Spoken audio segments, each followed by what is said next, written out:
And a good Wednesday, everybody. Welcome in. Chase and Big Joe, 102.5 The Game. He is Dr. Crane Nick Frazier. I'm Chase McKay. Big Joe still on sabbatical. He is on a silent retreat on the beach. You know, yesterday when Connor and I were sitting in there, Brandon Bigsby back at the studio as well. How did the whole candle wick thing go? Oh, it was good. Yeah, we made some great candles. A lot of scents, a lot of different scents. Serenity by Chase. Yeah, Serenity by Chase. Yeah, that's what we're going to go So the with. line comes out when? At the end of August? We're shooting for August. We may have to delay to September, but we want it right. Yeah. So. I mean, the special wick that you guys use, and Mike Organ passed it along and said, yes. Chase, you need to use a special wick because it has this certain scent that you can't get anywhere else. Yeah, we're actually talking with Mike about doing a special Mike Organ line as well. So we'll see. If we can make Rayon City's romance. Yes. Oh. We're at Nash Dogs here in the Old Hickory area, right off Old Hickory Boulevard. It's next to the Piggly Wiggly. We've been here before. It's fantastic. And why are we here? It is National Hot Dog Day. So naturally, you know, when we were meeting with the higher-ups, I was like, we got to be at a hot dog place. And I said Nash Dogs because we love Nash Dogs. And they made it happen. So we are here. The address technically is 1427 Robinson Road in Old Hickory, Tennessee, but literally it's on Old Hickory Boulevard. So come by, say hello. We've had a lot of folks in here earlier today, including someone that said they listened to Across the Street, and I booed them. Oh. And I think I've bullied them into listening to us now. So even better. Hopefully, you know, that's what I was working on. But come by. Nash Dogs is amazing. We're going to be sampling some dogs here in a little bit and talking about them as well.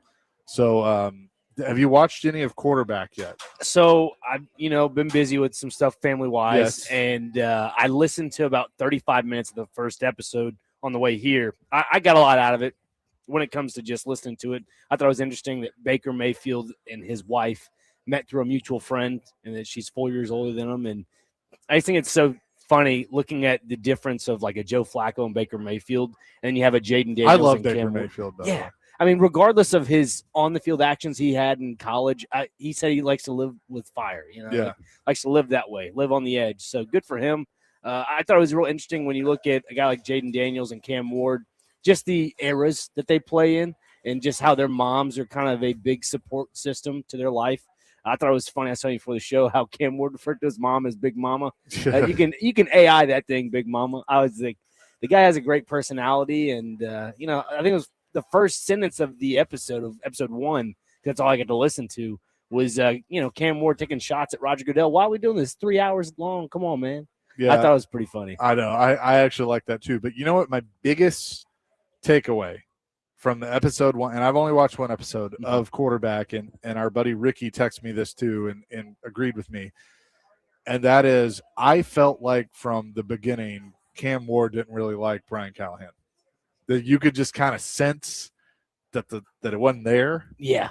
Now, I did find it interesting that in his first game, you're letting the rookie quarterback kind of, talk you into a play in which they're like, you can't take a sack. Oh, I won't. And guess what he does? He takes a sack. Right. Didn't really agree with that call, but that par for the course with the coaching tenure of Brian Callahan. But I mean, I like Cam. I think getting in, and I'll be curious to see like how much you see of him. I know Nick Suss has basically done a write-up on it. Sure. How much you get of him personally, but like Joe Flacco's boring, which I already knew. Baker Mayfield cracks me up. He's Baker. I thought Jaden Daniels was interesting, and then Cam. I think Cam's kind of boring, to be honest, but that's okay. I mean, I'm not saying that in a bad way, but I just think he's a student of the game. That's what he is. An old soul quarterback. An old soul quarterback is a good way to put it. So I thought that was interesting. We'll learn a lot about Cam Ward and his personality. I would think so. Just because of, we all experienced it firsthand watching it last season with Brian Callahan and Cam Ward, but I think we'll get a true tell of his personality, of just how he handles things under pressure. And I think Netflix does a really good job. I know Peyton Manning and Omaha Productions are along for the ride with this as well, but I think they just do a really good job of covering the low lights of these players, I'd say, careers and the certain seasons they're in. So, I mean, good on them. But like I said, we'll see a lot out of Cam. out of this? I think it's going to be great, to kind of get to learn that more. But I'll be curious of what people have said that, listen to us. 615-737-1025 is our phone and text line, driven by WilsonCountyHyundai.com, and what they think about quarterback. But again, I think what I have learned in one episode is we knew going into the season that it might be a lame duck year for Brian Callahan, that there was a chance he wasn't going to last the whole year. Right. He did not. He was fired after the Vegas game. And to me, I wonder if Borgonzi and Amy and those in the building saw, well, the quarterback and the head coach, there's something missing.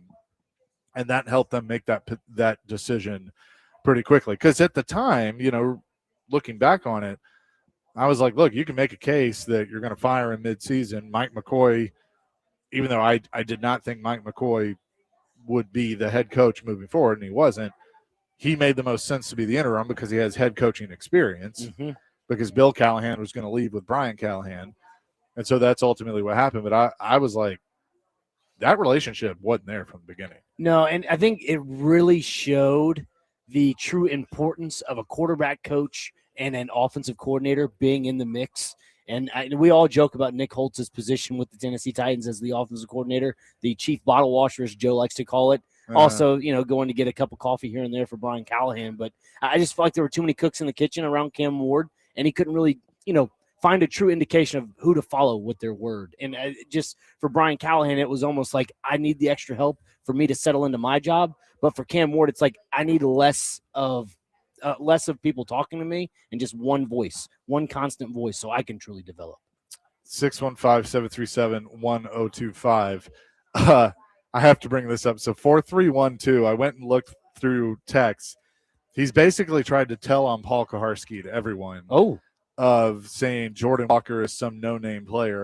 He said it earlier today on Robbie and Rex Road, and then basically admitted, like, I only pay attention to the Yankees, so he didn't know that is fair who he was. And he goes, one of the worst takes I've heard on this station. Paul, what are we doing, man? I mean, I know anytime I do see you on a Wednesday, you kind of get the Cardinals report from either Connor Newt or myself. I mean, he's one of these staple pillars of this team going forward. So for all the listeners out there, yes, Jordan Walker is a true candidate of the Cardinals, and he is the right field cornerstone. I mean, you look at Aaron Judge in New York, that's their big piece. Right now he's a little bit injured, but Jordan Walker, a lot of youth. I mean, the guy made his salary in the home run derby, that and then some, $1 million.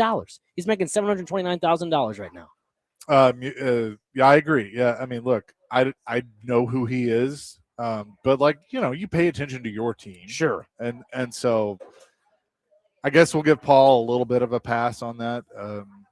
I know a lot of you are like, no, Paul never gets a pass. But I did laugh this morning when he was like, I guess I have to watch this quarterback, don't I? And then they saw Nick Suss's piece. He goes, great, I can read that. And then he goes, man, that was a good idea. I should have done that. Yeah. So, hey, you can always teach an old dog new tricks. Nothing wrong with that. Paul, what kind of dog do you think Paul would be if he's a dog? Ooh. Not a German Shepherd. No. I mean, Paul's smart. He's pretty with it, but I don't know German Shepherd's the right dog for him. That's a good question. That is a really good question. So, speaking of questions, I got to lead into our question of the day. Yeah. We at 1025 experienced a little bit of active nature last night with some of these pop-up storms. So, we've kind of been, figuring stuff out after getting hit by lightning. We've had some equipment that, doesn't seem want to turn back on. So, it's one of those things where I laugh when people are like, well, what happened? I mean, what do you mean it broke? Like, what do we do? And I go, well, it was an act of God. So I don't really know what you want me to do. So anyway, that leads into the question of the day. What is the, I guess, worst, nature type thing you've ever had to deal with? Act of God, nature, whatever, however you want to put it, whether it's storm damage, right, flooding, what's the worst thing? Because I mean, we've had some weather events, obviously, sure, in this city. So, like, what's the worst thing you've had to deal with? 615-737-1025. I got two of them. One previously, I guess recently, was the ice storm back in the winter over in January and February. I've lived through like two of those now. So yeah, I think we're well seasoned for those, right? The other one came, I think, 3 summers ago, and there was like really bad heat wave, and they're doing those outages, those like timed out outages around town. And I guess our box or whatever, our unit did not turn back on, and everybody in our neighborhood was turned back on. So we had everything that was in the fridge just praying to Jesus above that it would just stay cold, and it didn't, and everything spoiled, and the house smelled for like a week and a half. It was brutal. One funny thing was when I was like 8 or 9 years old, my grandparents had like a little fire pit out back, and I was like, dear Lord, don't let anything strike this fire or whatever. And there was a nail inside the wood, so it'll pop. And right when I said that, like the fire popped everywhere. I was like, okay, all right, I'm going inside. No thanks. So it was pretty funny. So did Paul call him Jake Waters? Is that what it was? I didn't get to listen to it this morning. We're getting text on Mitch and Bellevue said that. If you called him Jake Waters, what are we doing, Paul? Come on, man. My goodness. Paul Karski. Jake Waters is an American former football quarterback who is the quarterback's coach at Penn State. He played college football at Kansas State. Come on, Paul. We're nowhere near the ballpark here. Oh, that's funny. Okay, now people have said Paul is a Chihuahua, a lot of bark with no bite. Paul would be a Dotson. He's a wiener dog. I knew we were open. I mean, I knew the floodgates were going to open. I mean, it's a solid idea because, like, you know, nothing against bald people, but Paul is bald. So I thought maybe, like, what's that dog that doesn't have any hair? It looks like a Chihuahua, but it's like I don't know. The Taco Bell dog was a Chihuahua. Yeah, I know what you're talking about. Yeah. So maybe he's that type of dog. I don't know. But that's a good one. Chihuahua, all bark, no bite. Yeah. I don't know. But the something that, you know, happened with Mother Nature. For me, I mean, we've been very lucky. Sure. But the 2010 flood, I can remember my dad sending pictures of him with like the squeegee mop trying to get water out of the restaurant. Yeah. Because it literally there was a creek behind it, and it literally backed up to the back door. Oh my gosh. And started to seep in, but he got very, very lucky. It's crazy. We're not really, I would say, like you said, very fortunate, but I'm surprised there are not a lot of sandbags around town. Like, just for that purpose, you know? Yeah. 2438. Worst act of God is everyone having to deal with PK and Rexford. Those are like two old men that sit at Cracker Barrel together, and they talk about, you know, sports and stuff with coffee in their hands. Yeah, that's them. They just like, I'll take the old timers breakfast, and then I'll take the mama's pancake breakfast. That's just that's those two. They're back and forth. So. Matt says, I'm from West Tennessee, and in 2014, I was deployed to Afghanistan. A tornado messed up the roof of my house. I lost everything. Then 3 months later, my dog died. Oh, man. Well, I hate that. Thank you for your service, by the way. Yeah, appreciate it, Matt. Gover says the hairless dog is a Sholo. Oh, okay. Gover, you would know that. Thank you, Gover. I'm looking that up. 4312, 2010 flood for me. I just graduated the police academy down here, and it sucked. I bet. So a Sholo, I'm looking at it. It looks like because it's spelled with like an X, like Xiolo. Yeah, the full pronunciation is Sholo eats Queen Teedley. That doesn't look right, but I mean that's the pronunciation it has. It has the word eats in there. So it's a hairless dog from the ancient breed, dates back 3,000. This looks like the dog they had in Egypt with the Egyptians. Yeah. That's the kind of dog we're looking at here. Oh, yeah. So interesting. I guess he's one of those Pharaoh dogs. All right, Paul. All right. A Pharaoh dog. I like that. That's a compliment, Paul. You should take that as a good compliment. Yeah. Got a little mohawk up the middle. Okay. 615-737-1025. Again, we're at Nash Dogs here in Old Hickory, Tennessee. It's National Hot Dog Day. So come by and get a hot dog at Nash Dogs, and you can see us. We're here throughout the entire show. We'll continue to talk about quarterback and other things with the Titans. Terry McCormick going to join us at 12:30. Our own D-Mace, Derrick Mason, at 1 o'clock. It's Chasing Big Joe on this Wednesday, 102.5 The Game.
Chasing Big Joe, 102.5 The Game here on this Wednesday. We're at Nash Dogs Cafe, 1427 Robertson Road in Old Hickory. We're about to munch on some hot dogs. Got some curly fries right now. Chase McCabe, Dr. Crane, Nick Frazier with you. Brandon Bigsby back at the studio. Terry McCormick will join us in a few minutes to talk some Titans. His training camp is 2 weeks away. Is that right? Yeah. Something like It's crazy. that? We're already like mid-July. July 15th. Yeah. I know. I can't wait. I'm cautiously optimistic, which I probably say most years about the Titans, but I do feel like there is a different vibe, because you got a whole new regime, new coaching staff. It's Borgonzi's show. I feel like Amy's kind of backed off a little bit. Yeah. And is going to let this play out. There's excitement with it being the last year in the stadium and the new stadium next year. But it's like there's these young players that you're hoping catch fire and make this team better. Yeah, looking at the defense, especially the linebacker room, obviously you grab Anthony Hill in the draft. You have Cedric Gray. You have Cody Barton. Like, how do you see that linebacker room shaping out? Like, to me, I could see it as Cody Barton as the changing of the guard, like the veteran in the room when now it pertains to Anthony Hill and Cedric Gray. Like, for me, I think Anthony Hill probably should get a little bit more meat on his bones, which, as a rookie, getting your feet under you. And then you look at the cornerback room, and I know Cordell Flott and Alontae Taylor they grabbed in free agency.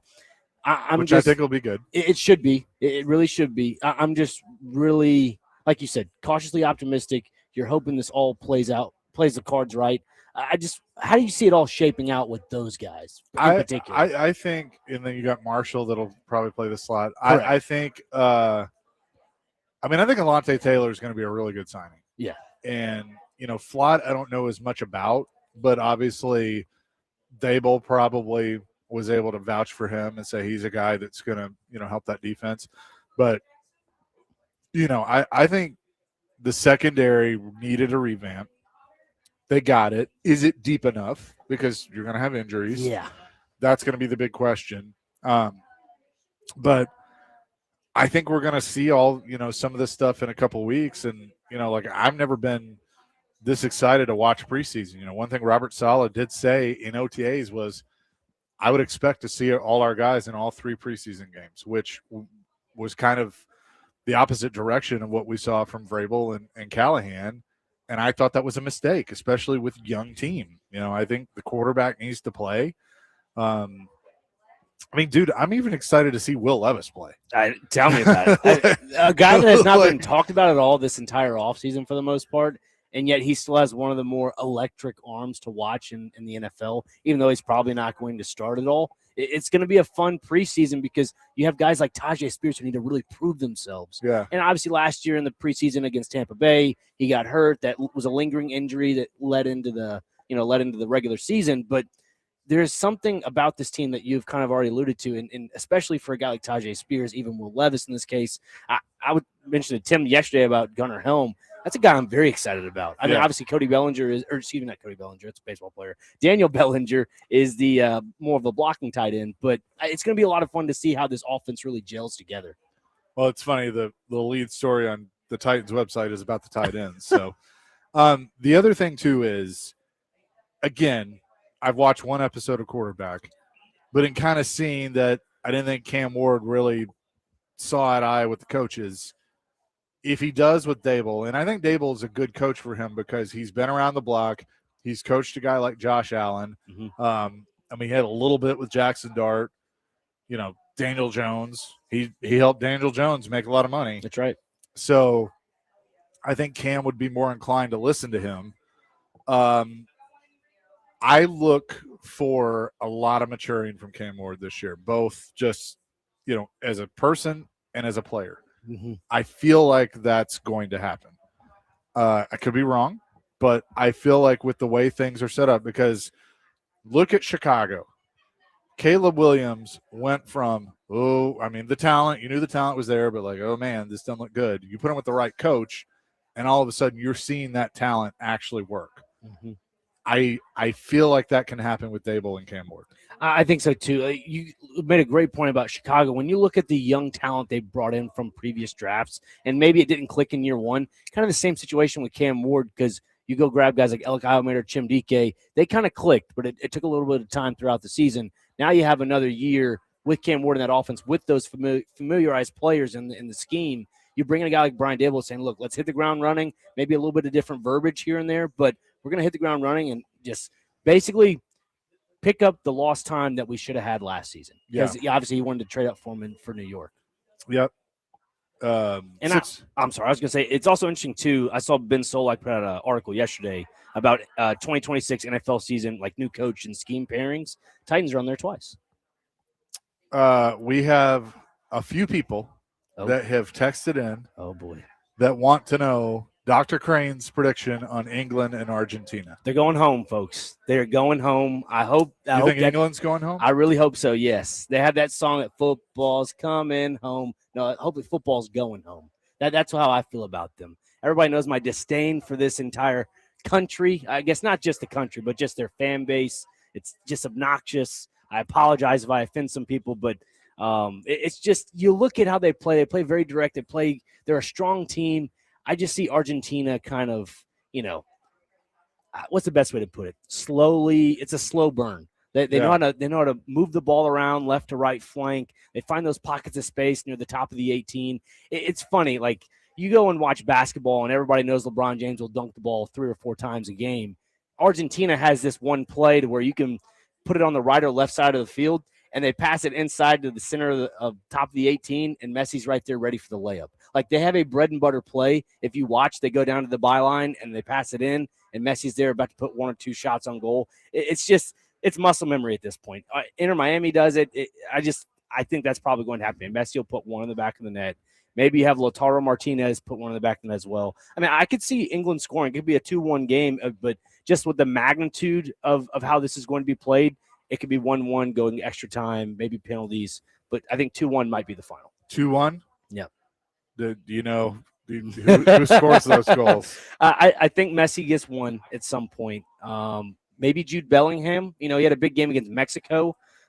Jude is – it's going to be Jude or Kane, right? Yeah, Jude or Kane seems like it. I don't think Bukayo Saka or anybody like that. It has to be Jude or Kane.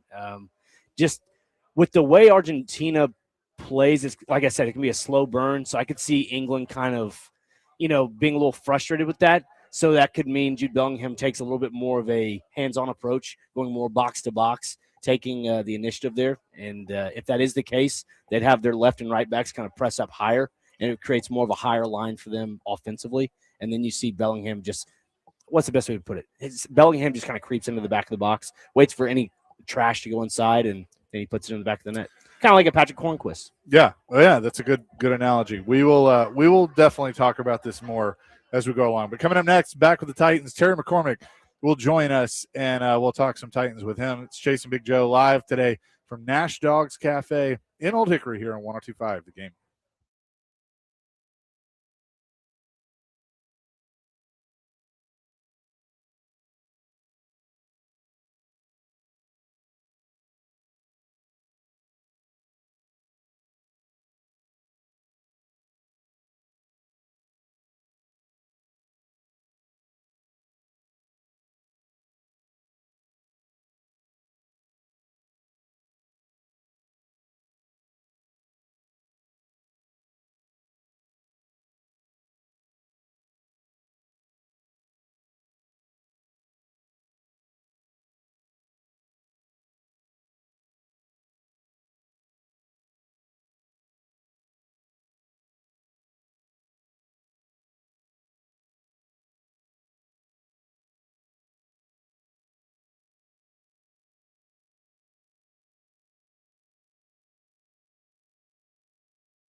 Chasing Big Joe, 102.5 The Game at Nash Dogs in Old Hickory. Had some listeners come by and talk boxing, which is fun. Yeah, uncommon, but a good I sport. like that. 1427 Robinson Road here in Old Hickory, Tennessee. He is Dr. Crane, Nick Frazier, Brando back at the studio, and we say hello now to Terry McCormick, Titan Insider. You can find his work at Main Street Media. Terry, what's up? How you doing? Oh, doing pretty good. How about you guys? I am doing fantastic. I have to start with baseball. Did you hear Paul Kuharski slandering you this morning, talking about you being a Yankees fan, but you weren't from New York, so he doesn't support your Yankee fandom? Oh, well, I mean, he's from Cleveland originally, so he should be pulling for the Indians or Guardians or whatever they're called themselves these days.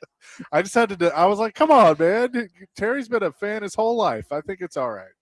I've been a fan of the Yankees since I was 8 years old. It stems from, and, a lot of debate, about how do you pick a favorite team? Well, for me, it kind of worked a couple of different ways.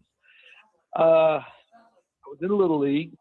The team I was on was the Yankees. And I'm so old, we used wood bats. The wood bats that you've seen that had the little carved-in autographs on them, Oh, yeah. Yeah. You ever seen those? Yeah. Well, I used a Bobby Mercer model bat. Bobby Mercer was the Yankees star player back in the early 70s when I was in Little League, and it stuck. Well, see, I think that's a great way to become a fan of a team. So I support it. But obviously, we had you on to talk some Titans. Have you watched any of the quarterback documentary yet? I watched about 5 episodes of it yesterday. It was, it was pretty interesting. I got to admit, I found Baker Mayfield far more interesting a personality than Cam Ward. No, I agree. Baker's fun, but I'm only through one episode, but I got a sense that early on, Brian Callahan and Cam Ward the vibe wasn't there. And obviously we saw what happened, with Callahan being fired. Did you get that same vibe? And do you think that it's going to be better now with Robert Saleh and Brian Dable because Dable's skill set is going to fit Cam better? I think it goes more to what you said at first, that maybe they weren't the match that, everybody thought they were going to be. I think when you listen to Brian Callahan talk about football, talk about working with quarterbacks, talking about, how the position is supposed to be played, he knows his stuff. He was around Peyton Manning, he was around Matthew Stafford, he was around Joe Burrow. But, the problem that I think that comes from that is, I could work with Peyton Manning. You know what I'm saying? Sure. Peyton knows a lot of football. I could win games with Peyton Manning if I'm the head coach. Give me the guy that fixed Sam Darnold. You know what I'm saying? If I want to develop a quarterback or something like that. Give me the guy that turned Brock Purdy into an NFL starter. Those sorts of things. So I think, Brian Callahan was great at explaining and knowing what a quarterback is supposed to do and how the mechanics are supposed to work. And you saw in one of the episodes, you saw him having a conversation and watching film of Stafford and different ones, Brady, I think it was, watching their mechanics and all. But I think Brian Callahan's problem was that he didn't take charge enough to say, this is my team, I'm the guy in charge, and even though you are the quarterback and you're the number one pick and you're the face of the franchise, I'm in charge here and we're going to do things my way. Because it was pretty evident that he kind of acquiesced to Cam Ward's desires to, throw a pass on 3rd and long when they're in field goal range. When, I was at that game, so I know the situation. They were down there. They were gifted a chance to take the lead in the 4th quarter when Darian Mossy recovered the fumble. And, 3 points would have given them the lead with about 7 minutes to go. And the Broncos offense was not exactly lights out that day. So, if I'm in that situation I'm run, safe pass, kick field goal. Terry McCormick. I don't try anything other than maybe a screen pass if I'm going to throw a pass, something that's safe, that's going to, worst case scenario, it's an incompletion and we're still at the same spot. That sort of thing. Terry McCormick's online with this. Terry, I've only got to listen to about 35 minutes of the first episode, but Chase and I were talking at the beginning of the show about just the Cam Ward's, I guess, mentality and just the way he carries himself as like an old soul quarterback. Do you get that vibe watching about 5 episodes into this? I do. I think it serves him well in certain aspects, and in other aspects, I'm not so sure because, it serves him well in that he's cool and calm and, not a lot of things seem to rattle him. They showed the clip of, when he, talked about how bad the team was after the shutout loss in Houston and the comment that went viral with that.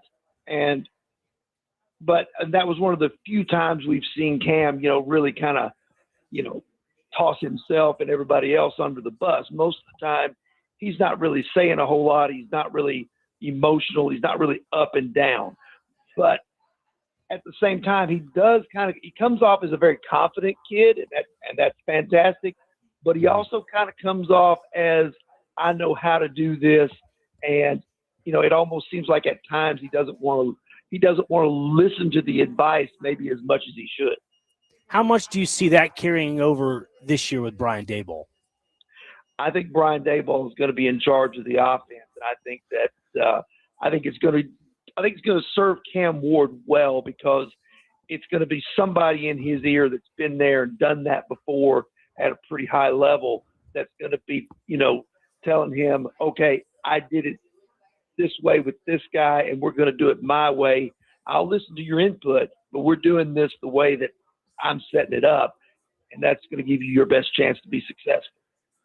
Now, obviously, we don't know the end result yet, Terry, but I've equated this, Daboll and Ward of look what happened in Chicago with Ben Johnson and Caleb Williams, that you put Caleb Williams with the right coach, the right offense, and all of a sudden his skills are really able to shine. And like I said, we don't know the end result, but could you see there being some similarities there with Ward and Daboll? It's possible. Yeah, I think so. I mean, I think obviously a big part of it is going to hinge on, what the Titans can do to get the supporting cast right around Cam Ward because, we've seen over the last 2 years with both Cam Ward and with Will Levis, and even going back to the last year or two of Ryan Tannehill, what happens when you can't protect the quarterback and you can't give him an opportunity to even, finish his drop before somebody's in his face. I think the biggest thing is going to be fixing the offensive line in order to give Cam Ward a chance to execute Brian Daboll's offense the way it's supposed to be run. Yeah, that was going to be my next question, Terry, about the offensive line. I'm still just very, what's the best way to put it, concerned about the anchored positions on the left and right side of the line with the tackles. I mean, what is your sense? What is your feeling about those two positions coming up in training camp? Well, I mean, I think this is a make or break year for J.C. Latham. I think he needs to step forward. He needs to stay healthy. And 2, he needs to show why he was the 7th pick in the draft 3 years ago. I think he needs to show that he can be a solid right tackle in this league and somebody who can protect the quarterback and also somebody that you can run the football behind. I think, he's shown it in flashes, but at other times he's been beaten really badly, by, top line pass rushers. And I think it's time for J.C. Latham to step forward. Dan Moore, he's at the point where he kind of is what he is. He'll be serviceable at the left tackle spot this year, but if he doesn't have a really good year, then the Titans could be back in the market for a left tackle next year. I mean, right now on this offensive line, other than Peter Skoronski, I'm not really sure, who's going to be there and how well they're going to play at the other 4 positions. And to me, that's a concern that's been ongoing with this organization for at least 3 to 4 years. Yeah, when it comes to Dan Moore Jr., obviously it was one of his first signings. How would you assess that if it doesn't pan out for a guy like Dan Moore Jr. after this season? Well, I mean, kind of is what it is. I mean, you knew that you were getting a guy who was an average type left tackle, that he was going to struggle against the elite guys. You saw it against, Myles Garrett. You saw it against Trey Hendrickson, when he played for the Steelers and was in the AFC North going against those guys. So I think kind of is, he is who he is. He's an average tackle. You're going to have to help him at certain times.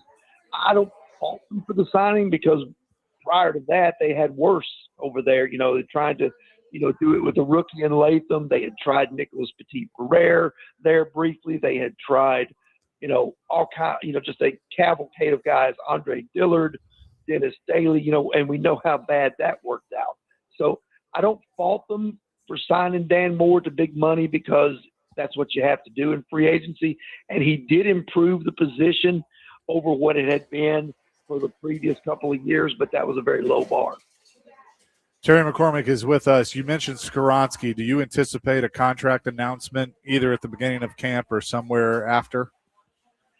I wouldn't think that that's something that if they can get it done before the season starts, I think that would be certainly in the best interest of all parties involved. It gets everything taken care of, but it's also one of those things too where even if it happens during the season, there's plenty of time to get it done. But yeah, I think that Skoronski is a guy that could get an extension from this organization before the regular season starts.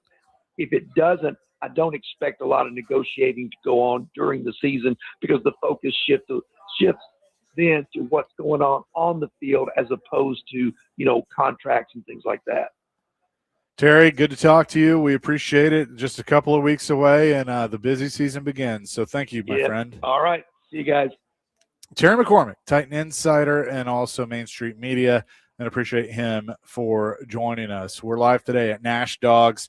I have here from CBS the 5 worst 2026 quarterback situations, according to Jordan Dejani with CBS in the NFL. There's one I'm curious about.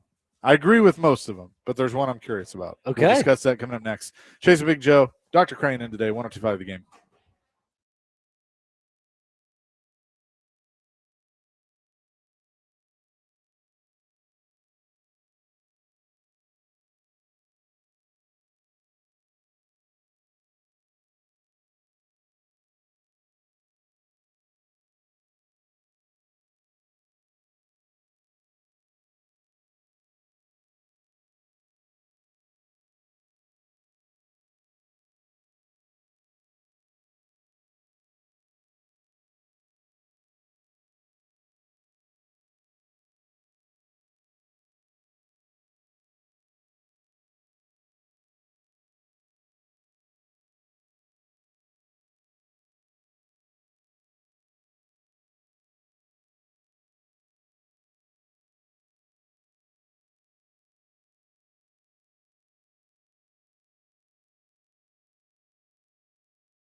Chasing Big Joe, 102.5 The Game, here on this Wednesday, live at Nash Dogs in Old Hickory, Tennessee. It is National Hot Dog Day, and it is a great place. We've sampled some, eaten some fries, got a good crowd that's in here enjoying their hot dogs here on National Hot Dog Day. Not sure what hot dog I believe it was the Potter. Incredible. You know, people when they eat the Angus beef, 100% Angus beef, hands down one of the best dogs I've eaten. Yeah. And I'm not just saying that. It's really good. No, I agree with you. Appreciate Terry McCormick for joining us on the show. We have heard from Big Joe.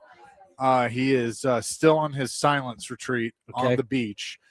And he can text, but he can't talk. So he just checked in with us and said that it's a rule breaker. He misses it. I mean, I guess technically it is talking. So I had a friend of mine I went to high school with, went into the he said they were doing yoga earlier. Okay. The dolphins were jumping. And very okay. Nice. A little morning yoga action. Will Big Joe ride a dolphin? We'll see.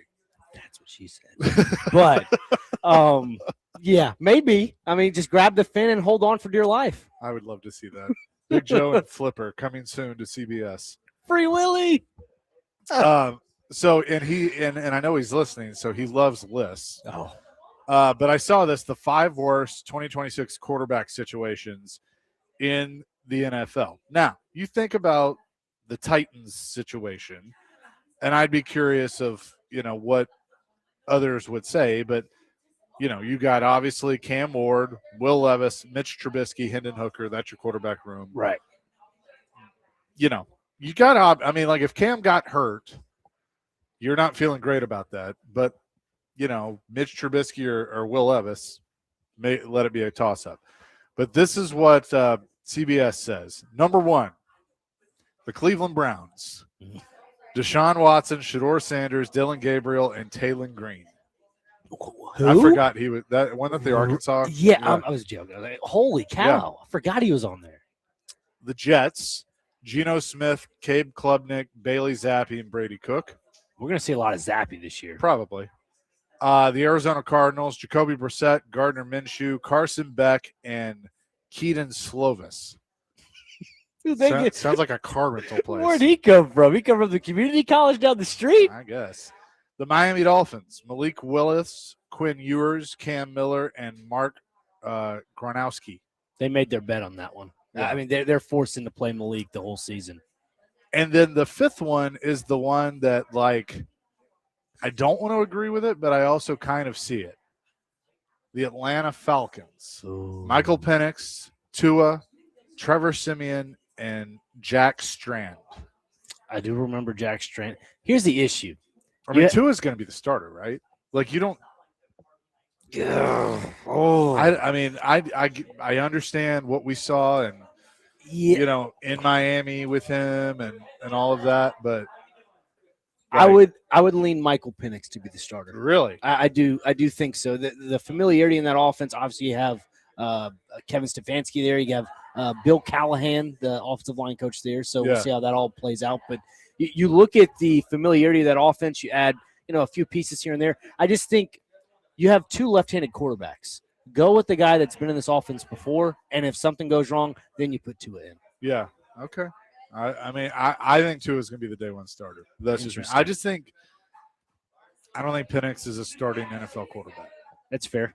And he can't. I mean, 1, he's got to stay healthy, and same can be said for Tua. I understand, but I mean, let the jokes begin when Tua does play. He thinks he's back in Tuscaloosa or something. He's going in for Jalen Hurts. He's having some just relapses in his brain. I don't know. Would you categorize Michael Penix as the left-handed J.J. McCarthy? Potentially, yeah. I mean, that's a good comparison. Because things have obviously not worked out, and just because of injury for him. I think for McCarthy, it just mentally is just not there. I'm surprised the Minnesota Vikings are not on that list. Yeah, you would think they would be. Because I don't know, I missed the Tim yesterday. Who's their quarterback room? Right now it's Kyler Murray. Oh yeah, that's J.J. right. McCarthy, and Carson Wentz. I think so. Yeah. Didn't they bring him back? I think so. So I'm surprised that's not in the top 5. It would be for sure in top 3 for me. I mean, you look at, obviously, I'm a Kyler Murray fan in some degree when it comes to fantasy. The guy runs around like he's in a video game, pun intended. He loves video games. Yeah, it's Murray, McCarthy, Wentz, and then Max Brosmer, Oh, who has played at Minnesota. oh, Minnesota. Yeah. Okay. I think it's going to be Kyler day one. I don't know if you heard Yeah. Dan Patrick on his show with Kevin McCarthy. He goes, oh, sorry, not Kevin McCarthy, Kevin O'Connell. My goodness, words today are bad. My word. It's like Cody Bellinger meant Daniel Bellinger. Goodness gracious. No, just he said to Dan Patrick said to him that, oh, so Kyler's going to be the day one starter and you're just going to go with it, right? And he was like, dude, you really had to say that. It's going to be a battle for it. And he goes, no, it's not. It was just funny to see, you know, the no filter Patrick has towards these head coaches. Because we all know I think it's going to be Kyler.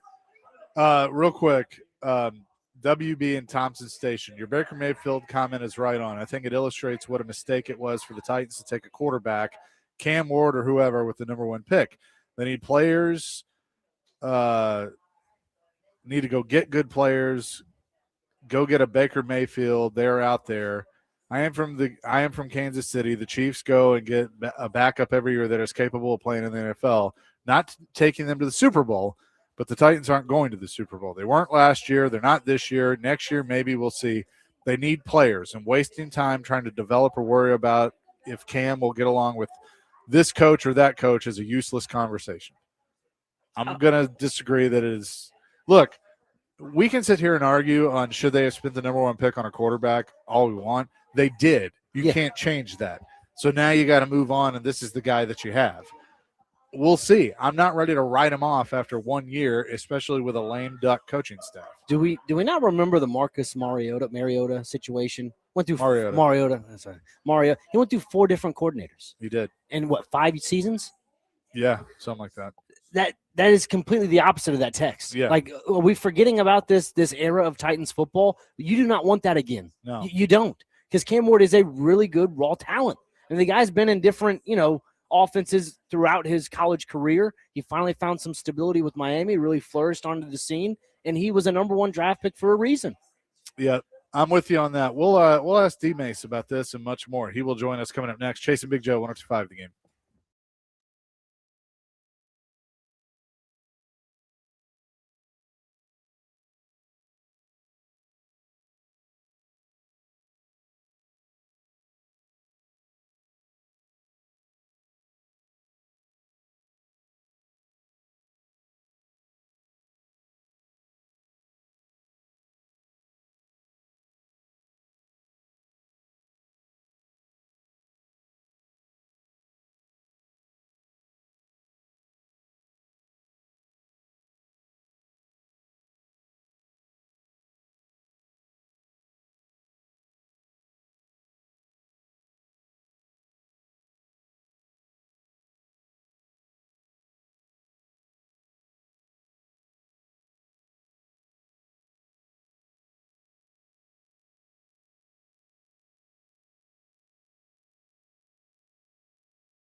Hour number 2, Chasing Big Joe, 102.5 The Game on this Wednesday, live at Nash Dogs in Old Hickory, 1427 Robinson Road. It's Old Hickory Boulevard, right next to the Piggly Wiggly. It is National Hot Dog Day, and the hot dogs are fantastic. He is Dr. Cray, Nick Frazier. I'm Chase McKay, Brandon Bigsby, back at the studio. And we say hello now to our very own, our favorite wide receiver, Derrick Mason, who joins us now, part of DVD weekdays 3 to 6 here on 102.5 The Game. What up, D-Mace?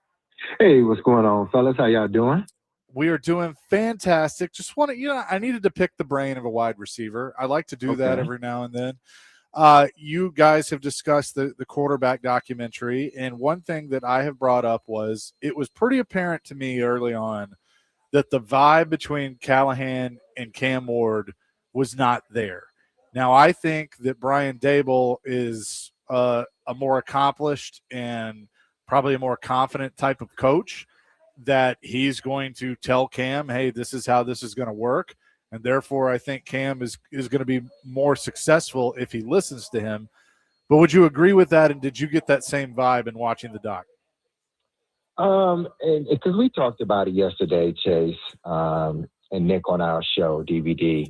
And if you just look at the clips, one would think that, hey, something's going on with their relationship, or how can a quarterback overrule, a rookie quarterback overrule your coordinator / head coach. But we got to take everything in context. I don't think they showed the whole interaction between those two. I came away with the assumption that maybe Callahan offered up a few plays and Cam came back to him and said, hey, this is the play I want, this is the play I like. Let's run it.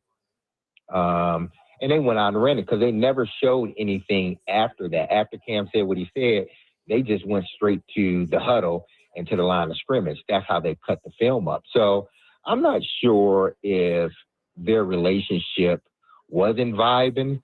I just think that, one, Netflix didn't do the head coach any favors.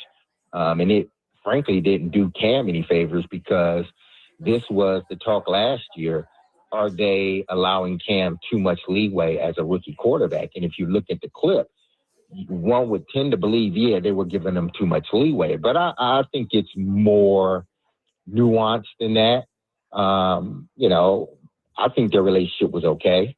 Now, listen, he got fired, so obviously something wasn't working.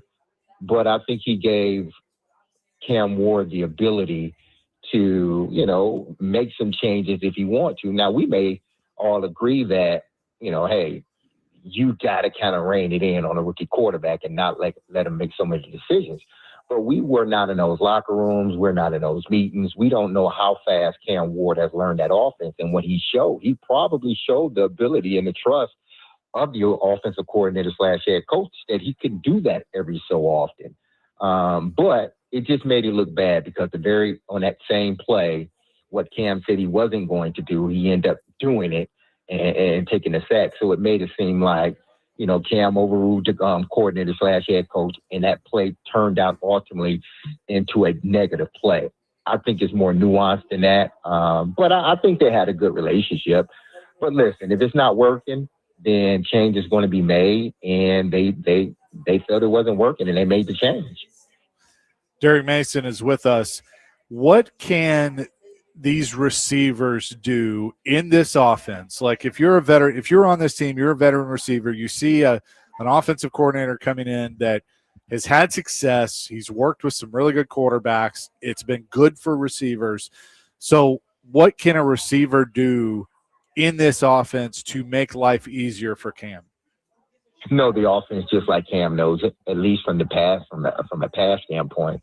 There shouldn't be a time that you go out there, especially as a veteran wide receiver, if you're talking about Wan'Dale Robinson, Calvin Ridley. Now, the other two guys, they're second-year guys. So, to me, they're not veteran guys. They're still coming up in this league. But when you're talking about those two guys in particular, you have to make sure you know the offense just as good or even better from a pass standpoint than a quarterback, because you never want to get in a situation where the quarterback drops back and he's thinking, what in the hell is he doing?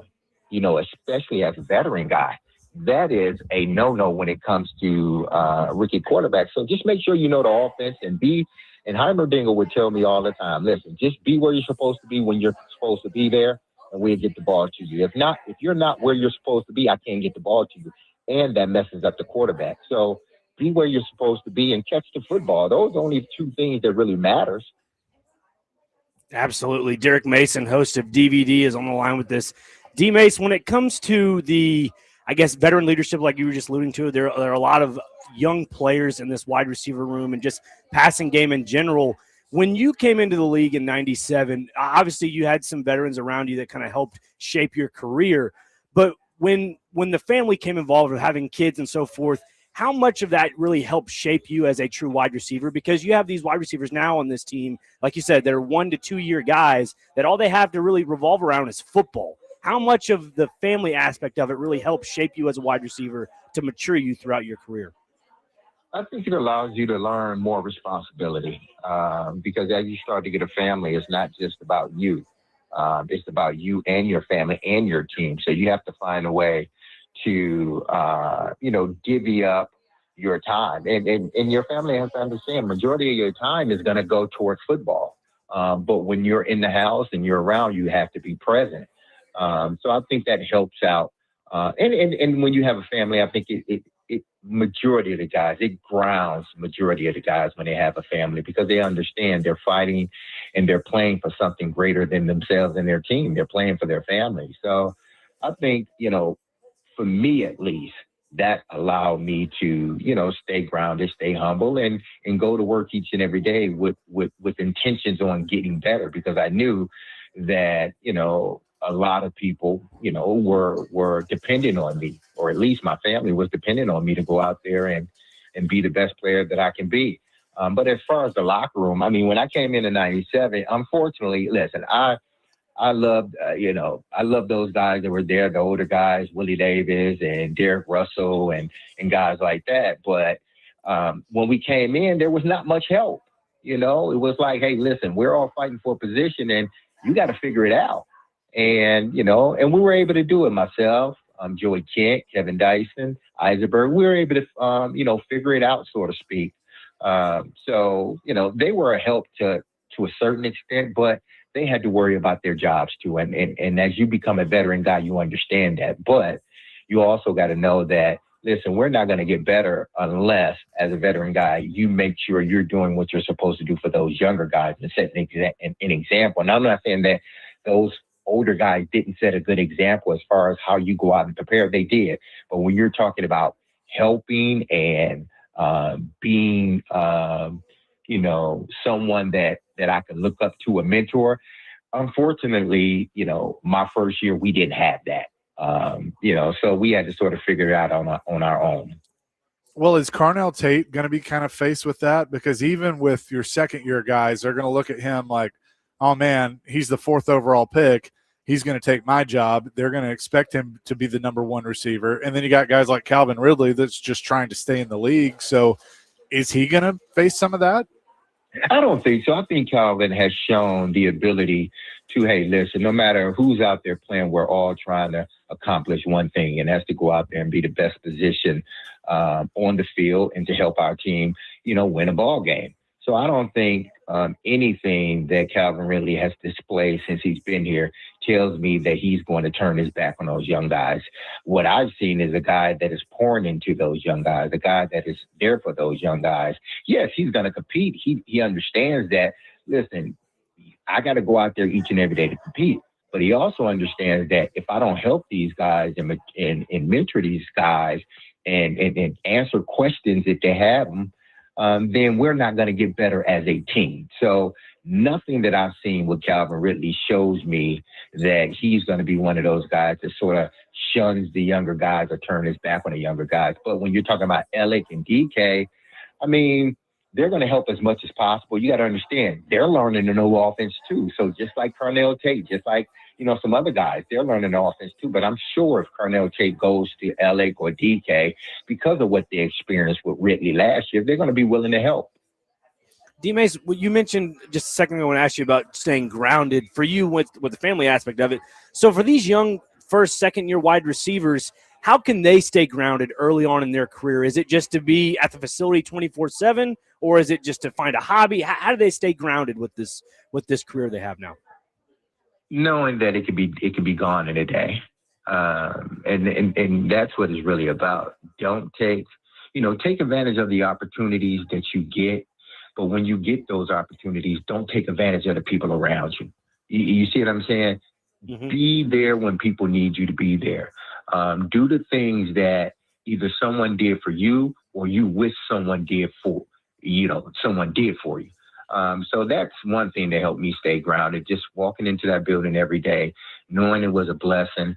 I loved the sport, and I was there to not only be successful for the team, but I was there to be successful for my family. And for me, when I came home, it wasn't Derrick Mason, the football player. It was Derrick or Dad. That was it.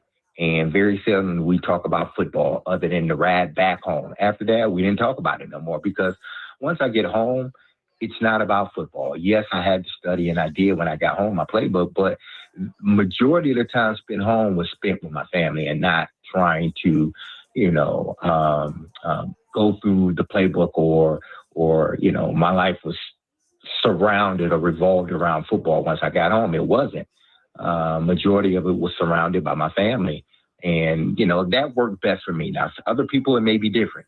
But what worked best for me was to do the work that I was paid to do when I was on the football field, took the work home, studied some more, but made sure I give my time to my family that they deserved. He is Derrick Mason. He's a part of DVD. You can hear him 3 to 6 with Adam Vingan and Willie Donick. D Mace, thanks for doing a little extra today. We appreciate it. We'll be listening at 3. No problem, fellas. Y'all know it. All right. See ya. D Mace. D Mace. DVD coming up at 3 o'clock. Always good to go. I mean, we got Chris Sanders. We got D Mace getting to the mind of a receiver. I mean, we got a full depth chart. We do. We're feeling good about that. We're also feeling good about being at Nash Dogs today, National Hot Dog Day. 1427 Robinson Road is the address. It's right here in Old Hickory on Old Hickory Boulevard. The hot dogs are fantastic. We wore them out. We inhaled them. We did. Let's see. You had the Nash. You had the Nash dog. Yeah. Okay. Which is pickle, mayo, and mustard. I had the Dapper, which was very, very good. So it was quite dapper. It was dapper. They have a lot to choose from here at Nash Dogs. So come by, say hello, and get a hot dog for National Hot Dog Day. We'll have more coming up next. Chasing Big Joe, 105 The Game.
Chase and Big Joe, 102.5 The Game here on this Wednesday. We're at Nash Dogs in Old Hickory, 1427 Robinson Road. It is National Hot Dog Day. We have had some hot dogs. I mean, we mentioned the Nash Dog, which you had, and I had the Dapper. I mean, there are 7 others to choose from. I mean, just channeling my inner Joey Chestnut. You can build your own as well. Oh, They have loaded chili bowls. They have loaded curly fries. I heard you say something. You think the curly fry is the best fry? I do think so. I think this type of curly fry, if you're watching on the stream, that's the kind you kind of get, anywhere. The bowling, the bowling alley style curly fry. I'm big into that. I'm a traditional shoestring. Like or the Alexander, or just like I don't know what you call them. Like you get at a restaurant. Oh yeah, your shoestring fries. Yeah, your steak fries. Yeah. I mean, those are fantastic too. I did that one, and then the we've talked about before, the J. Alexander shoestring fry. Like that. Yeah, those are good. Waffle fries, I think, are underrated. That is true. They're almost in their own category. Yeah, you know what I mean. Now they got to be cooked right. Very true. Sometimes if they're undercooked, they're not good. But I'm not a fan of when you have the waffle fry and you get the one from the edge of the potato, so you get the end piece. I need a little bit of circles. Yeah, I need a little bit of space. You gotta get more on that. So you can get curly fries and hot dogs, and I think they even have burgers, sandwiches as well here at Nash Dogs. What makes this hot dog so great, Chase, is not just the 100% Angus beef, but also the breading. It's just the bread in general. They toast the bun. You get that nice crunch, but yet that soft flavor from the bread. That's what really makes the essence of Flavor Town for me. You add the extra condiments, but then you have the 100% Angus beef. You can't go wrong here at Nash Dogs. You really can't. Big Joe's missing out. He is. Silence retreat. So. I can hear his belch out in the distance. Yeah, he's really sad. So, but we're glad he's on the beach and hanging with the Dolphins. So appreciate D-Mace for joining us. I just always find it interesting to hear him talk about the relationship he had with Steve McNair, with Joe Flacco, with these quarterbacks, and just how important that quarterback receiver relationship is. And I'm curious of what we're going to see this year, because there were times that Cam Ward and Calvin Ridley weren't on the same page. You see a lot of drops. Right. Then as the year went on, it got a little better. But what is Alec Iomanner? What is his role? Chim DK, besides special teams, what do we see as a receiver?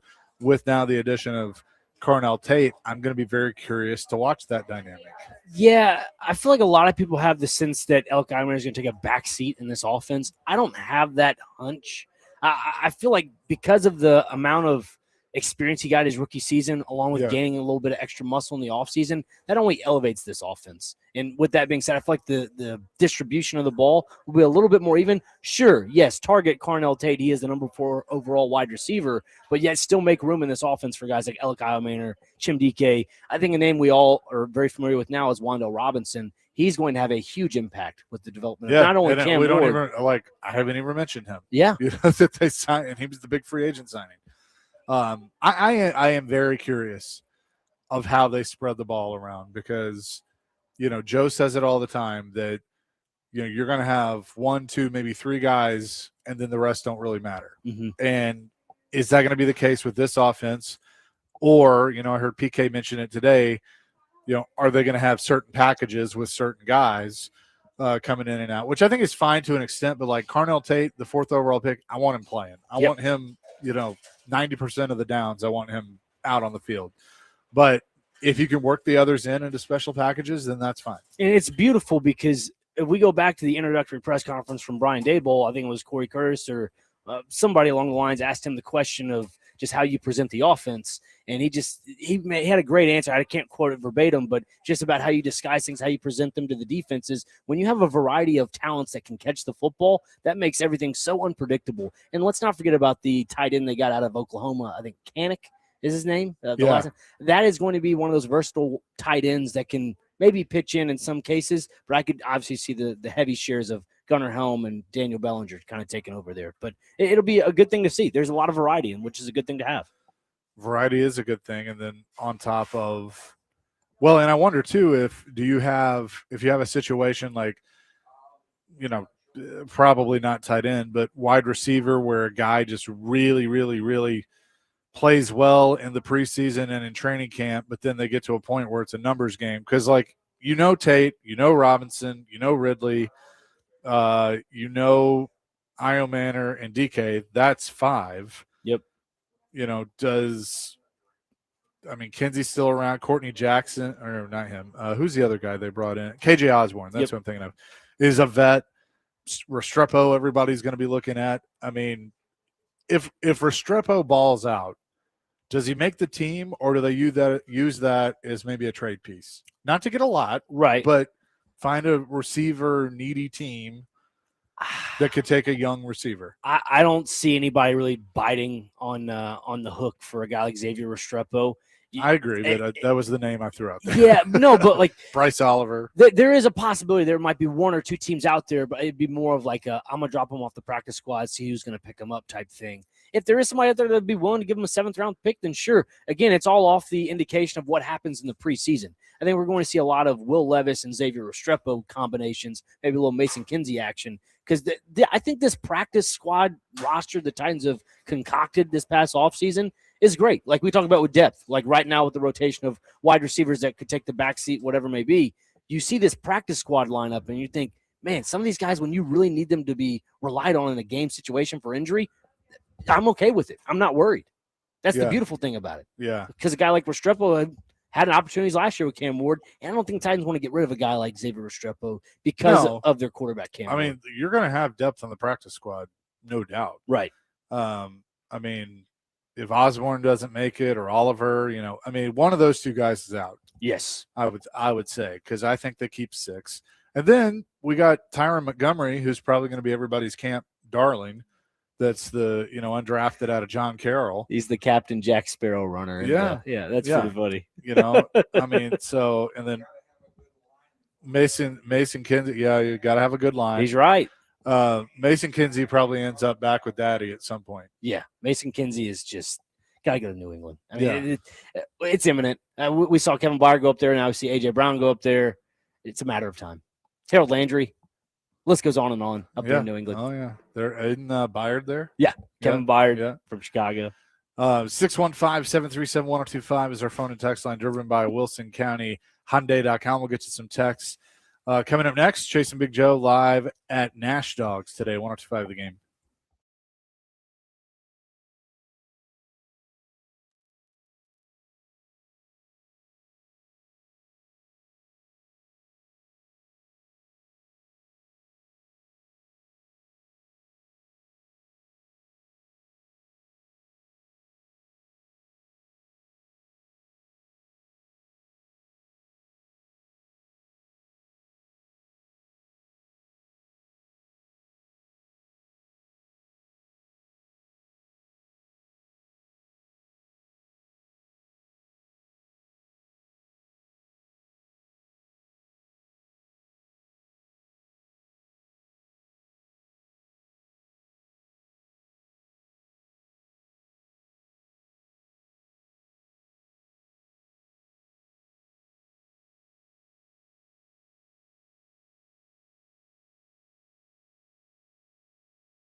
Chasing Big Joe 1025 the game here on this Wednesday. We're hearing from Big Joe, who's supposed to be on a silence retreat on the beach. He's doing yoga, different stretches. He said he had some fun yoga pants to wear, but that's funny. we do Joe's on vacation, and I saw his setup earlier, by the way. He had over-the-ear headphones with a sun hat, I guess is the best way to put it. It did not look... It was like a bucket hat. Yeah, it was a bucket hat. It did not look, let's say, beach attire is the best way to put it. Yeah. The proper attire. Now, if he was wearing the Jerusalem 3s, as I like to call them, which is the leather-toed sandals, I mean, then he might be in good shape because they have good traction on the bottom of those. So he could run down the beach if he wants to. Go chase the dolphins. Nevada Josh did say shoestring and steak fries are two different fries. One is skinny and one is thick, but sweet potato waffle fries at Drake's, those are on point. Yeah. Those are good. I've had those. Sweet potato fries are hands down in their own category because I can't put them with the rest of the fries. Because if you do beef tallow, regular like French fries, yeah, those are really good too. Chad says, I don't understand how the mayor of Rayon City is not live on location at Nash Dogs. That's not what we elected him for. Hey, look, that's not my taxpaying money. He's on sabbatical. He's at his getaway. He's at Mar-a-Lago. He is. That's where he's going scuba diving after a while too. We're on the beach. We're having a good time. I love the beach. We love the beach. We love Tennessee. But yeah, no, he'll be back next week. So he's much deserved. This is the time. I mean, you got to take a little break and kind of reset. I feel like I came back and I was like, all right, I'm ready to go. I'm ready for football. Yeah. We got the World Cup that's wrapping up. So the championship game is Sunday. Correct. Which on Fox, you have the title game, and then directly after that will be the Music City Grand Prix. What are your thoughts on the Grand Prix coming up? You think New Garden does it again or no? I could see it. I mean, he needs it. I think last year was really important for him because he wanted to win in Nashville so bad. Yeah. And had yet to do that. And he'd come close on the street course.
racing? Yeah. Oh. Yeah. It's called iRacing. Okay, gotcha. Which is pretty cool. 615-737-1025 is our phone and text line, driven by WilsonCountyHyundai.com. We'll have more coming in hour number 3. It's the Chase and Big Joe Show presented by the Omni Nashville Hotel. More tonight. Dr. Green, I need you to get the NASCAR. Jason's the only other NASCAR fan I know.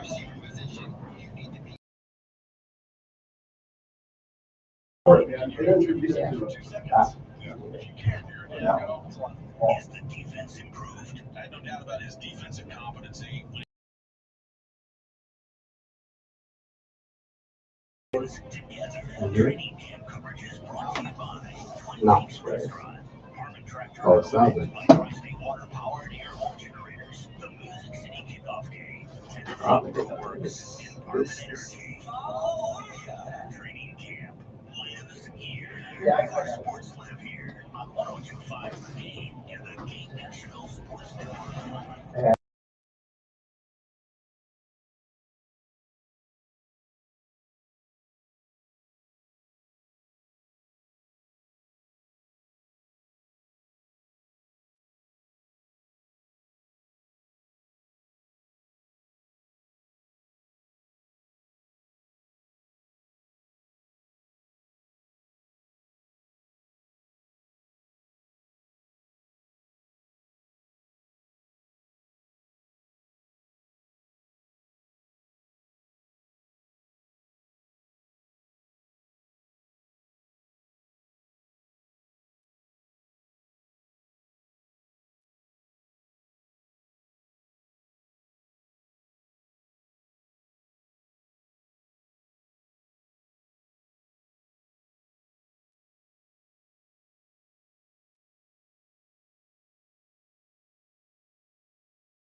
Hour number 3, Chasing Big Joe, 102.5 The Game, here on this Wednesday at Nash Dogs, having us a grand old time eating hot dogs. We had it pulled up, and then the iPad did not like it or something. Okay, it's restarting. This is good. That's all right.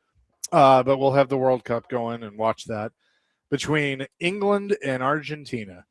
And we have a text, and I think we'll all kind of laugh at this.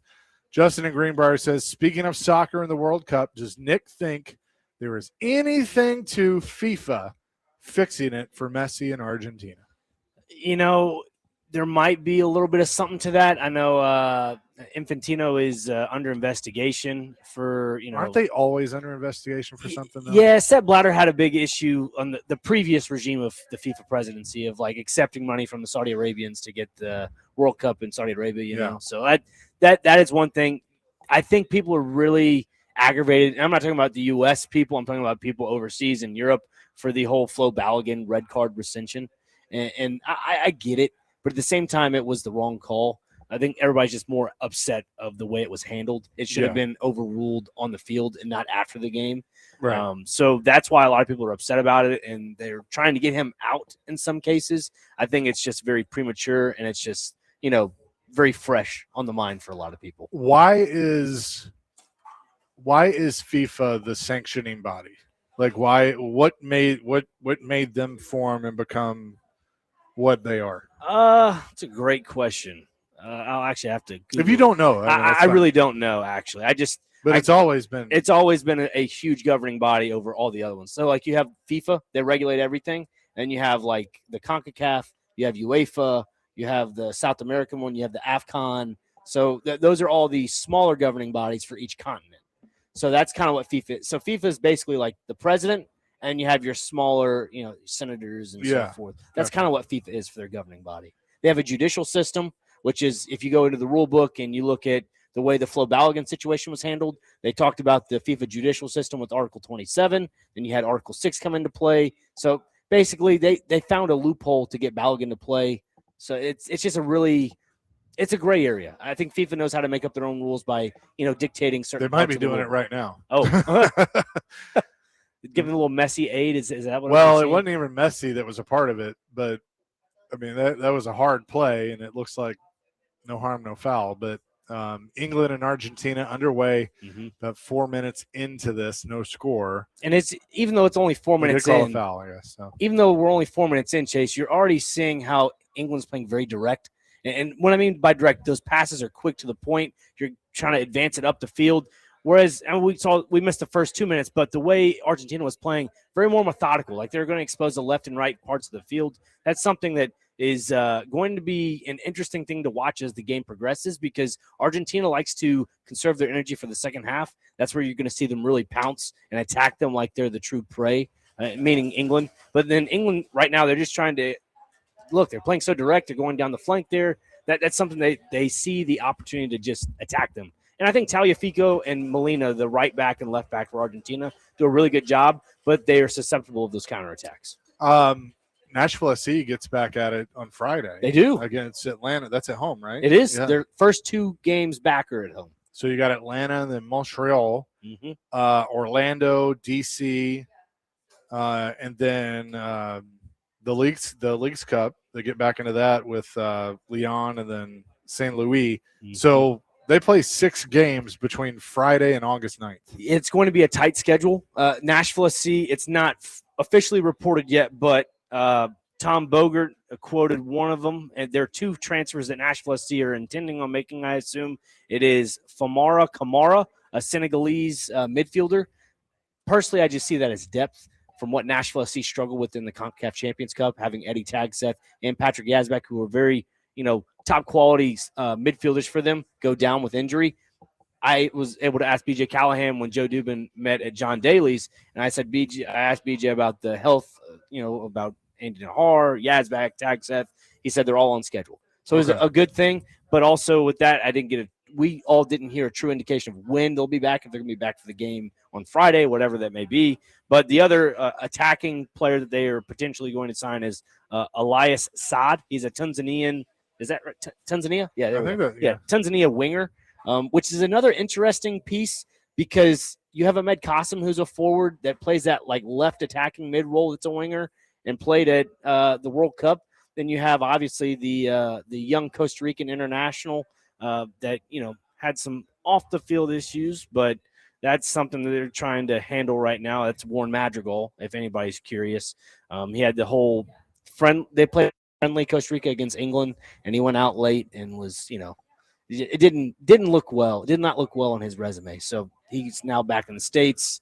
I assume Nashville's handling that issue at a very magnified case. Yeah. So it'll be cool. It'll be cool having them back. Yeah, I think you're going to see a couple new fans here and there kind of want to support their local team. I know Connor has mentioned this before, that the John Strong comment that he made at the World Cup of like support our sport, like our sport, like it felt very forced upon. So I'm hoping there are some average Joe fans that enjoy the soccer culture, not just soccer culture, but just enjoy the product. Like I'm a big soccer fan. I pursued it at a professional level to some degree. I don't force the sport on anybody. Like I'm just a curious person. Like earlier, the last 2 segments of the last hour, I want to know more about NASCAR, and you were very helpful with that, along with Brando as well. And I might be following a few NASCAR drivers now. So that's kind of how I perceive soccer. I don't want people to be forced upon watching it. No, it's just a fun sport. But I think you're going to see new soccer fans based on this World Cup. Yeah, I think and you tell me if you disagree. I think Fox has done a really nice job covering it. I enjoyed, in a couple of months where there wasn't a lot going on to, be able to, whether it was morning, midday, evening, whatever, watch games. Sure. And I thought that was cool, and so like we're sitting here, the U.S. is out and we're sitting here watching it. So, I'm not going to be like, oh man, I got to go, we got to go watch soccer, but I think I am going to pay, and I pay attention to Nashville SC, but I think I'm going to pay more attention to international soccer than maybe I have before. In years past, for sure. And I think I've told you this, but with Connor and I discussed it, that I'm going to go through the process of adopting a Premier League team. Oh, okay. Yeah. Just like asking for a driver, I will find you a Premier League team. Yeah. Okay. I would love that. I might have to go look at the Premier League. Well, I think I want to watch a few, kind of decide like, hey, this might be for me. That's a good idea. Honestly, that's a really good idea. Because I feel like that's the league. I mean, I know I could follow like Bundesliga or La Liga or, others. Serie A, something along those lines. But, I think, Rick Merritt's a big fan of the Bundesliga. Oh, I've heard. He loves that. He loves his Germans. He loves the Germans. Oh, Smithers, the Germans. He loves the schnitzel. Yeah. Yes, he does. So he will probably weigh in on that. But yeah, I think I should find a Premier League team. You should. Just throwing out a few names. They're like the teams that either just got promoted recently or last season.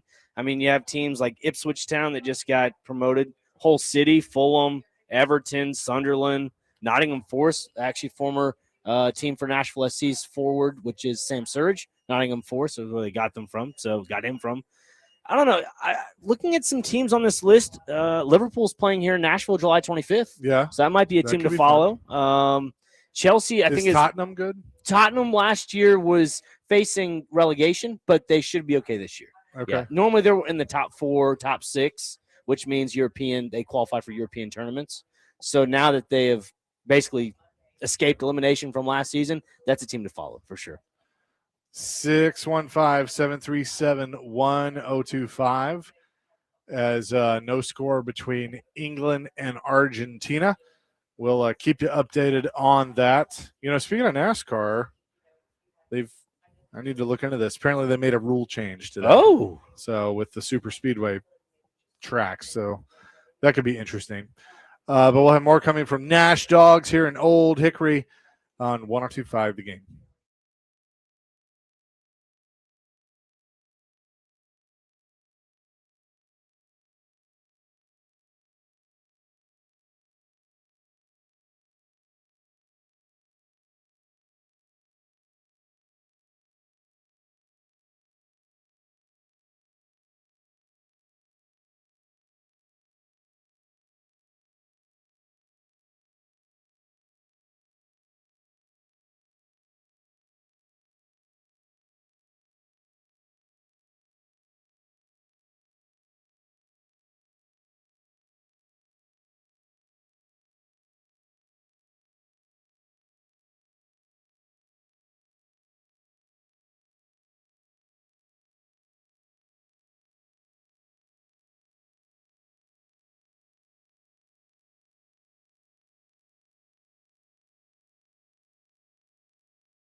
Chasing Big Joe, 102.5 The Game on this Wednesday. Dr. Crane, Nick Frazier with me, Chase McCabe at Nash Dogs here in Old Hickory, 1427 Robinson Road in Old Hickory.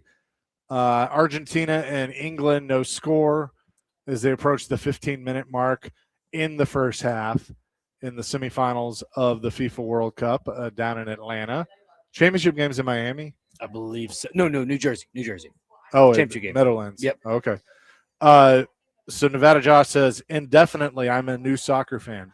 This is literally the first time in 39 years I've watched soccer, just like the Four Nations made me pay more attention to hockey. I love it. There's something about international, it's definitely up a notch. It's a sense of national pride. Hair Metal Henry says Argent FIFA. Justin in Greenbrier says, I paid more attention to soccer because of the World Cup. Also, my youngest son plays soccer. I also want to follow Haaland's career. That guy is so entertaining. Who does he play for? Erling Haaland plays for Manchester City. Okay. Yeah. So, but he's in the Premier League. Yes, he is a Premier League player. Obviously, I'm not sure what Man City is going to look like after the departure of Pep Guardiola.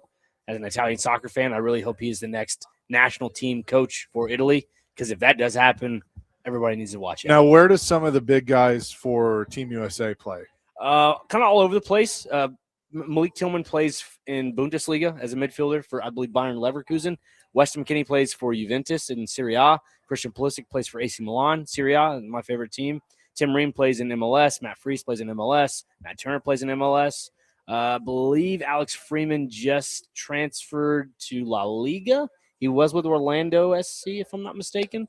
I have to go double check that. But majority of the players are playing overseas. That's why this U.S. team, people are a little upset with where they went in the World Cup of the round of 16. Probably should have went a little bit deeper. I thought they had a really good chance against Belgium, but when that lineup came out, I was like, oh, boy, U.S. is not sending a chance for them.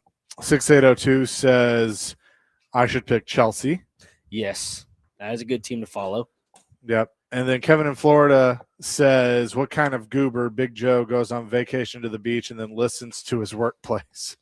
He's not even detached himself, man. That's true. Well, I think he did for a while. I think now he's ready. I mean, I do the same thing. I'm off for like probably 4 or 5 days, and then I start like kind of getting back in a little bit. It's like, all right, let me make sure everything's good. Yeah, I think it was Monday when I wasn't in. I listened to you and Connor for a little bit, and I listened to some of the morning show. I was up around 4:30. I just couldn't sleep that well. So I was like, all right, let's just listen to the station, get my mind off some things. So, but yeah, I get what you're saying, though. When you get back in that groove, you're like, it's time to go back. Yeah. You get because you feel rested. Yeah. You feel rested. So one piece of news that we haven't hit yet, the NHL schedule will be released tomorrow, but the NHL released all the home openers. The Predators will open at home on October 1st against the Minnesota Wild.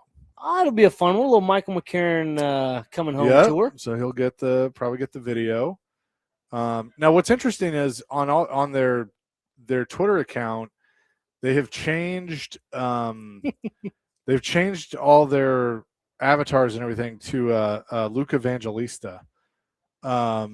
And it says, you'll want to take a seat for the scheduled release coming tomorrow, and it's Luke Evangelista sitting down in a black and white photo, which, look, we've talked about pretty boy Vincenzo. Yes. Now, what I wonder, too, is, he signed the 2-year deal last year. It was a little bit of a holdout. They got that done. He's now eligible to sign a longer-term deal. Mm-hmm. I wonder if that might be on the horizon. If they go ahead and sign him now, which I would do, and get him under a long-term deal. I mean, he's obviously going to be looking for more money than $3 million a year. But right.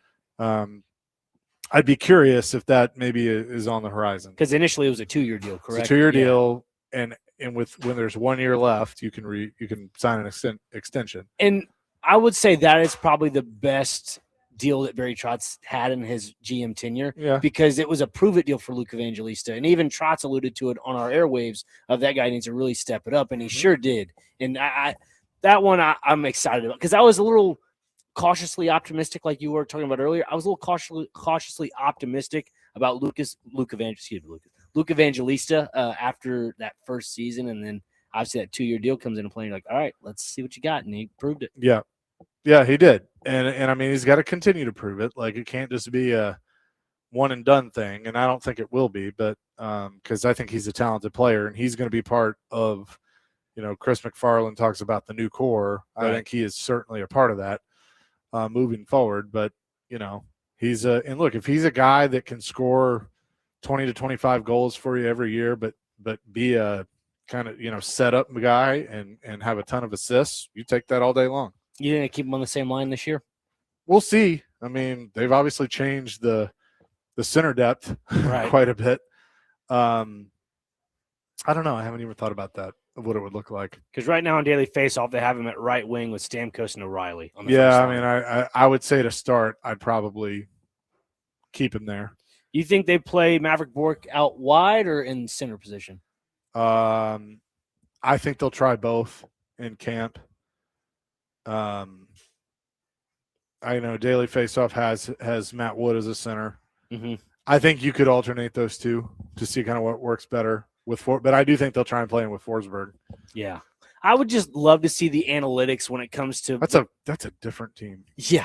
Isn't it? In one offseason, it's pretty darn different. I mean, again, this is all guesstimating, but O'Reilly with Stamkos and Evangelista, Matt Wood with Forsberg and Bork, Vitaly Pitchuk, who they signed, Pinchuk, Yep. who they signed from the KHL with Marchessault and Ross Colton, Niles Hoglander with Jack Drury and Alex Kerfoot. Those are all new. And then defensively would pretty much stay the same with Lybushkin, potentially sliding in there, who they got in a deal. But I'd be curious. I'll be very curious. Where does Tanner Molendijk fit into this equation?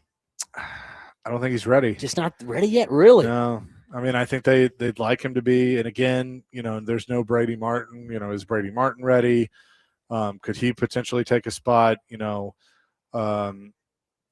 about why am I blanking on his name? Another one of the young guys. In Milwaukee. Let's see. I know who you're talking about too. Drawing a blank, blonde hair guy. Mm-hmm. Yep. Why am I am this is terrible. Who gets there first? Why am I not thinking? We're getting there. I mean, Aiden Fink's another one who's Yep. a rookie that is going to be fighting for a spot. Cam Reed? Joachim Kimmel. Joachim Kimmel. Joachim Kimmel. What about Reed Schaefer? Reed Schaefer's another one. Cole O'Hara's somebody. I mean, they're going to have young guys that are going to be fighting to take a spot. Riker Lee. Yeah, not quite there yet. I know. So I will be. I mean, the one I'm excited about, we're probably a year away from him, is Igor Surin. Yeah. I cannot wait for him. Good Lord. There's been so much hype around him, obviously being one of those top draft picks, and I'm with you. I'm excited. Ryan Ufko, another one. I think Ryan Ufko makes the team. You do? I think he takes one of those spots. Like they got Willsby in there right now. Ufko's probably in that spot, if I had to guess. You think Willsby goes down or no? No, I think he could be the seventh defenseman. Okay. He could slide in and out, but I think Ufko makes a case. Gibson, I think, is probably a year or two off. Molendijk's close. I think he's close, but I don't think he's there yet. So, obviously, the last couple of seasons, the Preds have started out pretty slow, and they've always been in that, as Elliot Friedman coins, that Thanksgiving break deadline of making potentially the playoffs, if not. With the vibe and what we've seen from the offseason moves, do you think that they could have a little bit of a better start? They need to. Yeah, I mean, they have to. I think. I mean, just saying it bluntly, I think if they don't, there's going to be a new head coach Before the season? I mean, No, not before. like during the season. Oh, yeah, that's right. Yeah. Excuse me. No, I mean, if they start off slow again, I don't see how Andrew Burnett survives that. I just don't. I mean, I think that they have to perform early. Now, I'm not saying that they necessarily have to be in a playoff spot, right, but like you got to show signs of life. Like the problem has been the last couple of years, the starts have been so bad that like everybody's like there's no signs of life, and then they bring they kind of get it going and get on a late run, but then they're basically chasing it the whole year.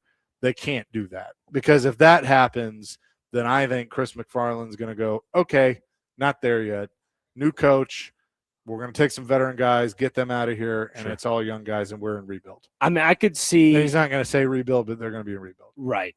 Which would probably lead to the next point of like the Stamkos. Obviously, Marchessault, in my opinion, would probably be out the door. But I think, again, I have nothing to base this on. This is just all opinion. Sure. I think they've already tried to move Marchessault, and nobody's biting. Nobody's biting right now. Yeah. But now you get to the start of the season where somebody gets hurt, or somebody thinks a young guy's ready and they're not, and they need more depth. You're going to have to eat a lot of it, probably. But you could probably find a dance partner then. But I don't think the moves are done. Yeah, it can't be. You're going to have a late summer, early fall move or two. I was thinking more of like we were talking about with Burnett. If things don't pan out and by the trade deadline things are looking kind of spotty, maybe if O'Reilly's still around at that point, you can kind of put O'Reilly and Marchessault in a package deal, because if nobody's really biting on Marchessault, maybe somebody will bite for O'Reilly. You get what I'm saying? Yeah, I've heard I hear what you're saying, but I've heard others say what I'm about to say. I think at this point, I might consider an extension with O'Reilly. Really? Because you're building a young core, and he's your Mike Fisher, the perfect guy that you want these young guys to learn from. Right. And I think that is valuable. I understand that he's still playing at a high level, even at his age, and that could probably yield you, a prospect or a draft pick. And I'm not saying don't do that, but I think if you've made the decision that you got what's next and they just need to be groomed, then why not sign him to an extra year, or maybe two, but an extra year, because then you find yourself in the same position where, if you get to the end of that extension, you could go, all right, we're gonna move him. Or, McFarland may go, hey, we're gonna wait and see, and then see where you're at the deadline. And if you're, out of it or not close, then you could move him. But I think Barry Trotz looked at it as, this guy is such a valuable piece to build what's next. Right. Because if you have no example, then who knows what you're going to get. And I know you have Yossi, and I know you have Forsberg and Stamkos, but I just think, if you were going to build a prototypical leader or captain, Ryan O'Reilly's one of those guys. And he's still an effective player. He's your top line center right now. Stanley Cup winning player. Yeah, in that right. case. Yeah. And to your point, though, if you keep O'Reilly around, maybe do an extension 1 to 2 years, go back to your point of the Surin. Now your center depth, you have Wood, Surin, O'Reilly. If they do decide to put Surin at the center position, could flex him to a wing spot as well. But that creates that depth you're talking about, along with the veteran leadership that you can transition them to groom them into the true professionals they need to be. Yeah. Yeah. And I'm excited about some of these young guys to see, and there's some that are a few years off, but I want, we saw Cole O'Hara play in the last game of the year. Fink was up with the team. I think you're going to see those guys. Sure. Because the other thing is, looking at the projected lineup right now, I still think they're going to try and move some guys out. I wouldn't be shocked if Marchessault's not on the team by the time the first, October 1st rolls around. But we'll see. They might find a dance partner for Stamkos or Forsberg, but I wouldn't move those guys yet. But, because if you put the right combination together with vets and young guys, who knows? Yeah. And you've been covering this team for 9-10 years now. When it comes to the preseason, and I've been a Preds fan my whole life, along with kind of following the team here and there. But when it comes to the preseason and certain players playing in preseason games, does that equate to the same quality as NFL preseason? So if this guy plays 2 quarters, and in this case for hockey purposes, and Marchessault plays 2 periods in the first. Well, he's going to play. The way to your point, it's a little bit different because you can't have the depth. Right. You can only dress so many players. Right. So, right. If you're dressed for a preseason game, you're playing the whole game. Now you dial minutes back. That's kind of what I was trying to get to. Is if they dial the minutes back. But if they don't, for Marchessault's case, they're trying to build him a little bit. I mean, everybody knows what he is at this point. Yeah. He is what he is. But I mean, didn't know if there's a team out there that need to see a little bit more for preseason. Well, and I purposes. think McFarland is probably going to tell the coaching staff, like, hey, I need to see these guys. I haven't seen these guys. So, sure. You have. I can listen to you and, and I will, but I need to see it myself. And so, yeah, I mean, I'll be curious of how I think in the preseason, the fact that now you only get 4 preseason games, you are going to see a ton of these young guys play. Mm-hmm. Like, especially like the first 2 games, you're going to see the young guys get their time because they want to evaluate what they can do. And, I think the veterans would tell you, like, I just need a couple games and I can get warmed up and I'm good to go. Would it hurt the Preds to put Brady Martin on the preseason roster? Not at all. He will be. Okay. Oh, yeah. He will be.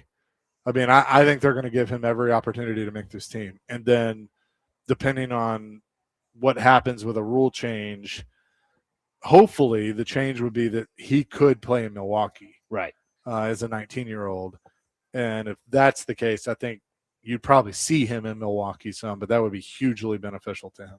But I think he's going to have every opportunity to play pro. Yeah, because if they do make that rule change, goes to Milwaukee, say he's tearing it up, elevate him, Yeah. But, I mean, I think you want to, I will always listen to Barry on I'd rather overcook a guy than rush him and just wreck his confidence. Right. And so I think if they feel like they can get him in Milwaukee and that's going to be the best fit for him for the whole season, then you do that. Because, the problem with and the reason they're looking at this rule is I think he's definitely outgrown juniors. Like there's nothing there, the Greyhounds are no longer for him. Right. And so I think that if he can play pro hockey, even at the American League level, that's going to be more of a benefit to him than going back to juniors. Yeah, I'd agree. We'll see. We're at Nash Dogs here at 1427 Robinson Road in Old Hickory. We'll have more coming. Chasing Big Joe, 102.5 The Game.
Chasing Big Joe, 102.5 The Game here on this Wednesday at Nash Dogs in Old Hickory. Having a great time, had some hot dogs. To-go orders are being made, and you should do that too. 1427 Robinson Road here in Old Hickory. Open from 11 to 8 Monday through Saturday, and appreciate them having us for National Hot Dog Day. Chase McCabe, Dr. Crane, Nick Frazier with you here. Brandon Bigsby back at the studio. England and Argentina 0-0 at the 35-minute mark of the first half. So about 10 minutes and maybe some stoppage time left in the first half. And I feel like these two teams just want to beat the you-know-what out of each other. Yeah, they're trying to wear and tear everybody down for the second half. It's funny. A lot of the goals that have been scored in the knockout rounds of the World Cup have been like the 80th minute on. Yeah. Might be the same situation. Well, they're setting up for a free kick. Yes. This is it's interesting because in today's modern soccer, like if it were me watching in the early 2000s and like the 2005-ish range, this is a goal for goal. Like you go for goal in this situation. Now with the modern day soccer, because you can almost set up like a corner with where he's at. Right. And if you can curl the ball well enough, you can go back post here. What he's probably going to do is set up the back post and have a head on goal there. Oh, there. He actually went for goal. Funny enough. Yeah. Oh. Ooh. It's just playing it was just a bunch of headers. And that's another thing Argentina does so well. They close down space, and then there they go, immediately on the counterattack. They just know how to exploit the open spaces on the field. And, again, there's Messi just doing what Messi does, going around three defenders. Good. I mean, that's – holy cow, there's a foul right there. Yeah. So, in your mind, based on talent for talent, who's the better team? Argentina. Yeah. Argentina for sure because they – and I've told this to Joe multiple times on the air as well. What Argentina has done, they've structured this team to be young and fast and violent and to go after the ball, do all the dirty work. And Lionel Messi, with his age and his tactical, I guess, awareness on the field, he knows where to position himself. I think that's more valuable in today's modern soccer than it is for him to go run after the ball 90% of the time because obviously it makes his stamina stay really high. He's able to go longer into games. And when he needs to really turn on the afterburners, he does that. And again, like I mentioned before, a lot of the goals have been scored 80th minute on. He did that. I mean, if you go back and watch the goal he had in the last round, it was the 92nd minute, right? Yeah. Yeah. So look, there you go. So did Harry Kane just get a yellow card for that? I believe this guy right here, the guy after that, which was number 20 or number 9. Is that Declan? That's Harry Kane. No, it's number 8. Anderson. Excuse me. Okay. Yeah. That's not Declan. Yeah. That's Okay. someone else. Yeah, Elliot Anderson. There we go. Yeah. Man City player, actually. Yeah, well, because Kane was standing there, and I was confused. Well, normally for Kane's tackle there, that's more of like an advantage. So like and out says, this is an advantage. If England does touch the ball, then they stop the play, and it'd be no card. Yeah. So this is a big moment. Yes, to set this up. This will probably go back post over here to the left side. There's no way. But you're trying to get it to Messi, right? Messi's the one taking the kick. So what they would probably do is kind of what they did the short pass here. Again, there you go. There's that layup I was telling you about at the top of the 18. Oh, wow, what a shot. They're looking for a corner kick there. I don't think so. Yeah, it's a goal kick. That's another goalkeeper that's pretty good as Jordan Pickford. The goaltender for England looks like Michael McCarron. Yeah, a little bit, doesn't he? Yeah, Jordan Pickford is a pretty good goalkeeper. I mean, he didn't win in the Euros in 2020, but hey, look, can't win everything. So an exciting one in Atlanta right now. But it has been it's been back and forth, chippy to say the say the least. The beautiful thing about this is if Argentina does go to the final and take on Spain, this is going to be like a tactical masterclass because I think Spain is one of the more, I think if not the best, fundamentally sound national team in all the world. And you have Argentina, who's just so fun to watch. They're like Mexico 2.0 with the way they play so quick at times, but more than likely they're going to be methodical. Argentina right now is being methodical against England. And what I mean by methodical, I mean by they slow the pace of the game down. They see their passing channels. They know where to go. If they would go up against Spain in the final, both of those teams play very similar like that. So it's going to be like, all right, a boring game to some, Others are like, yeah, I love this. It's just a back and forth mind game. But And it's been a good one. We'll see how much stoppage time they put for the first half. But, I mean, the second half, if it's anything like the first half, will be exciting. And, I mean, that's the thing. I used to make the joke of soccer's the game where something almost happens. And look, there's no score. yeah. But if you watch this entire game, it's been exciting. Soccer to me is like a balloon. When you blow it up all the way and it's about to pop Yeah. and you let all the air out. Yeah. But I mean, like, there's been action. It's just not leading to goals. And I mean, I get it if that's not your thing. But I mean, and correct me if I'm wrong here, Chase, but like soccer to me is not a sport that's great to commentate on. I mean, not like in live action. I'm just talking about like not sports talk radio, but just in general to talk about, because it's, to me, player driven, instinctual game. That's how I played it. I was very instinctual. I played left back. So like I was kind of in a roundabout way the way we played it as a point guard, as a left back, because I used that entire left side of the field, pass it into the midfield, and then advance play. And if I didn't see anything in the middle, it was not really frowned upon, but I would always put a diagonal ball across the field, because our coach was like, no, keep it on the ground. Make sure you can go advance the ball on the ground, find those small, passing lanes. I always loved the change of direction, the passing lanes across the field in the air.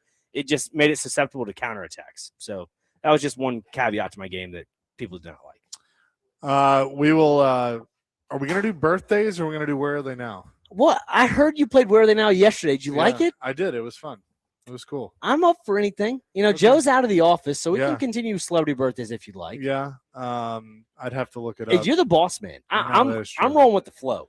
Okay. Well, we'll talk it over during the break. We'll workshop it here at Nash Dogs, 1427 Robinson Road in Old Hickory. Chasing Big Joe on this Wednesday, 105 The Game.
in Old Hickory, 1427 Robinson Road in Old Hickory, Tennessee.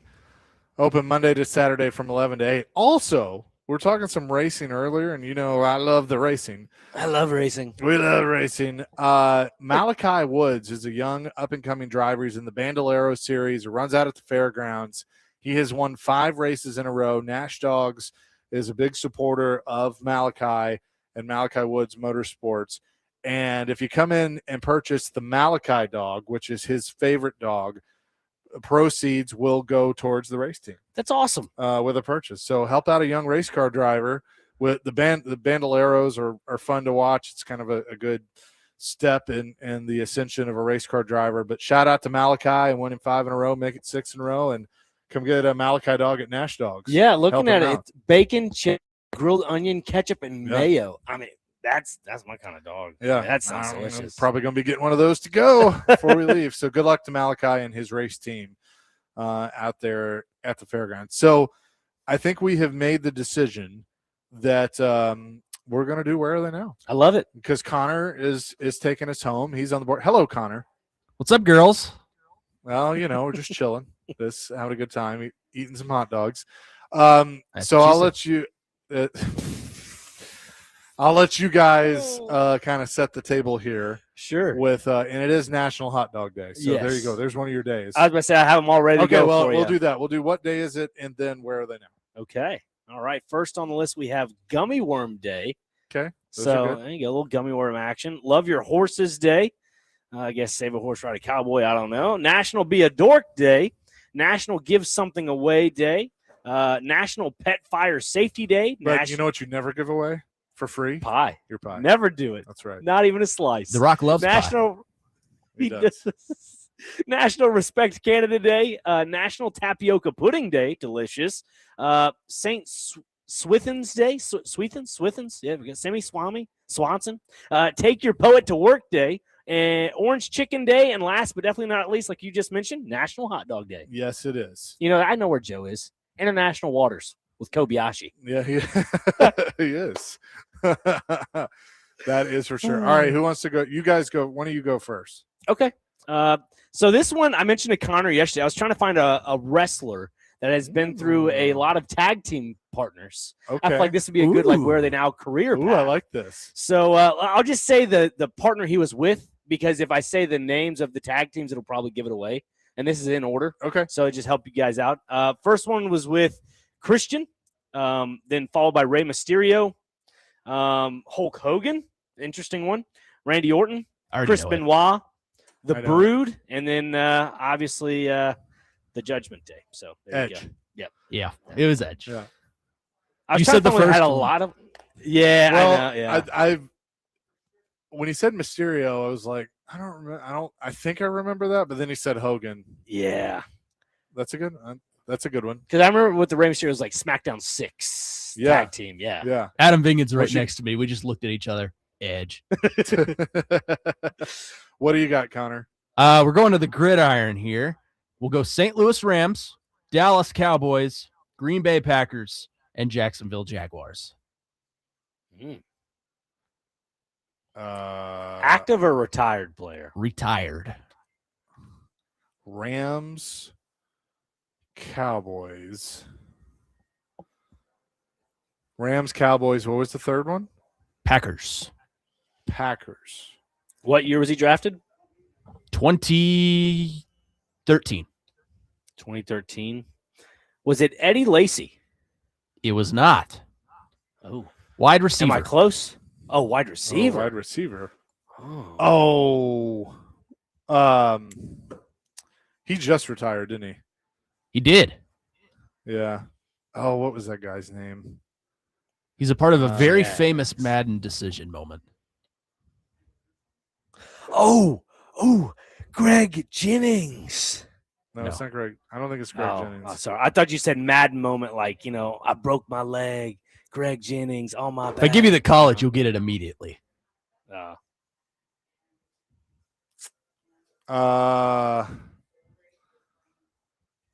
Man, recently retired.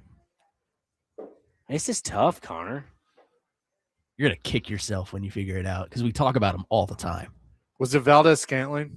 It was not. Do you want it? Oh, wait. No, you didn't say Carolina, did you? Never mind. Yeah, just tell me. Tavon Austin. Oh, yeah. Yeah, we talked about it yesterday, talking about the Pittsburgh Steelers, right? A part of the greatest highlight reel package of all time. Yeah, because I mentioned Calvin Austin, and someone said Tavon Austin on the text line. Okay, that's a good one. Dang. Mine is also on the gridiron. Miami Dolphins, Pittsburgh Steelers, back to the Dolphins, New York Jets, and he is a current player. Current player, Dolphins to the Jets. Quarterback? No. Okay. Defense, Yes. safety, Yes. Minka Fitzpatrick. Well done. Forgot about Minka Yeah, Fitzpatrick. well done. Yeah, that's good. Well done. Oh, okay. I feel like Joe would like this game. Yeah.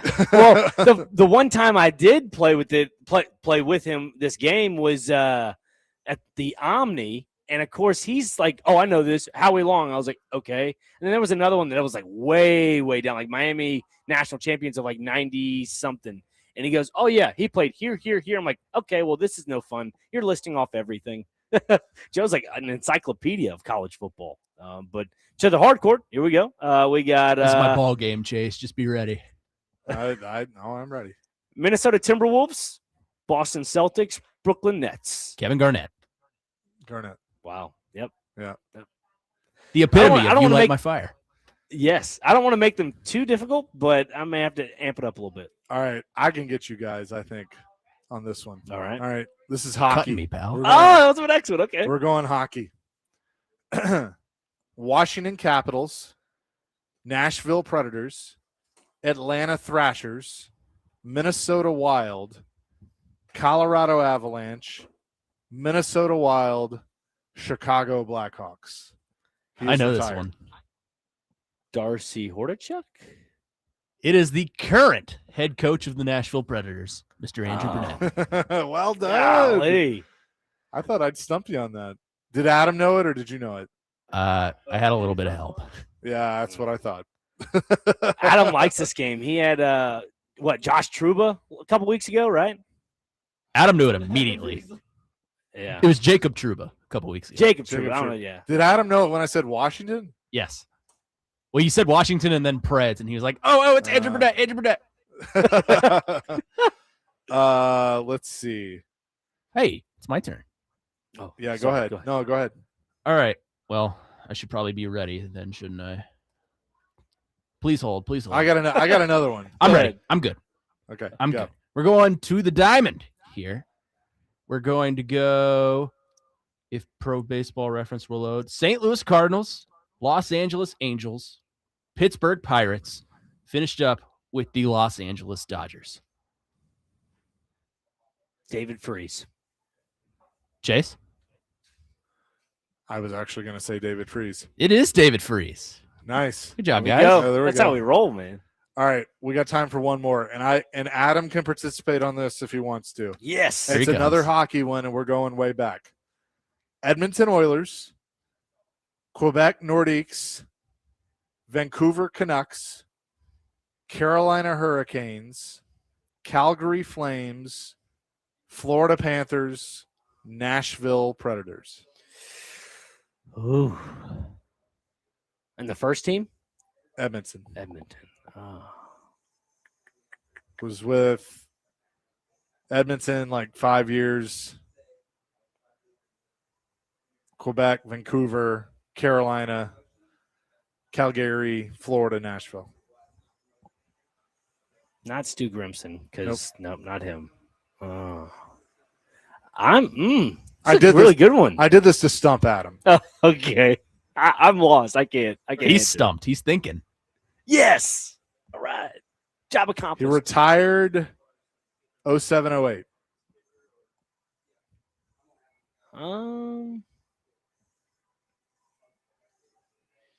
He's doing the Interesting. Bostonian. Oh, God. All right, you I just- think I know. Did you say Edmonton, New Jersey, or no? No, okay, I said never- Edmonton, no. Quebec. Never mind. No, I'm done. Franchise that doesn't exist anymore. All right, you want me to say it? Go ahead. Give it to us. Martin Jelena. Oh, I would have never got that one. He's I kicking do remember himself. the name though. He played 1 year for Nashville, and I loved him. Martin Jelena. Yep. When you said Edmonton to start, I was like, Jason Arnott, maybe? I was Nope. like, no. That'd have been a good guess. Yeah. It would that would have been Edmonton, New Jersey, Dallas, Nashville, New Jersey, St. Louis, I think. Washington Washington St. Louis. in there. That was Yeah. pretty good. Yeah. That is going to do it for us here today. Thank you to Nash Dogs for having us again.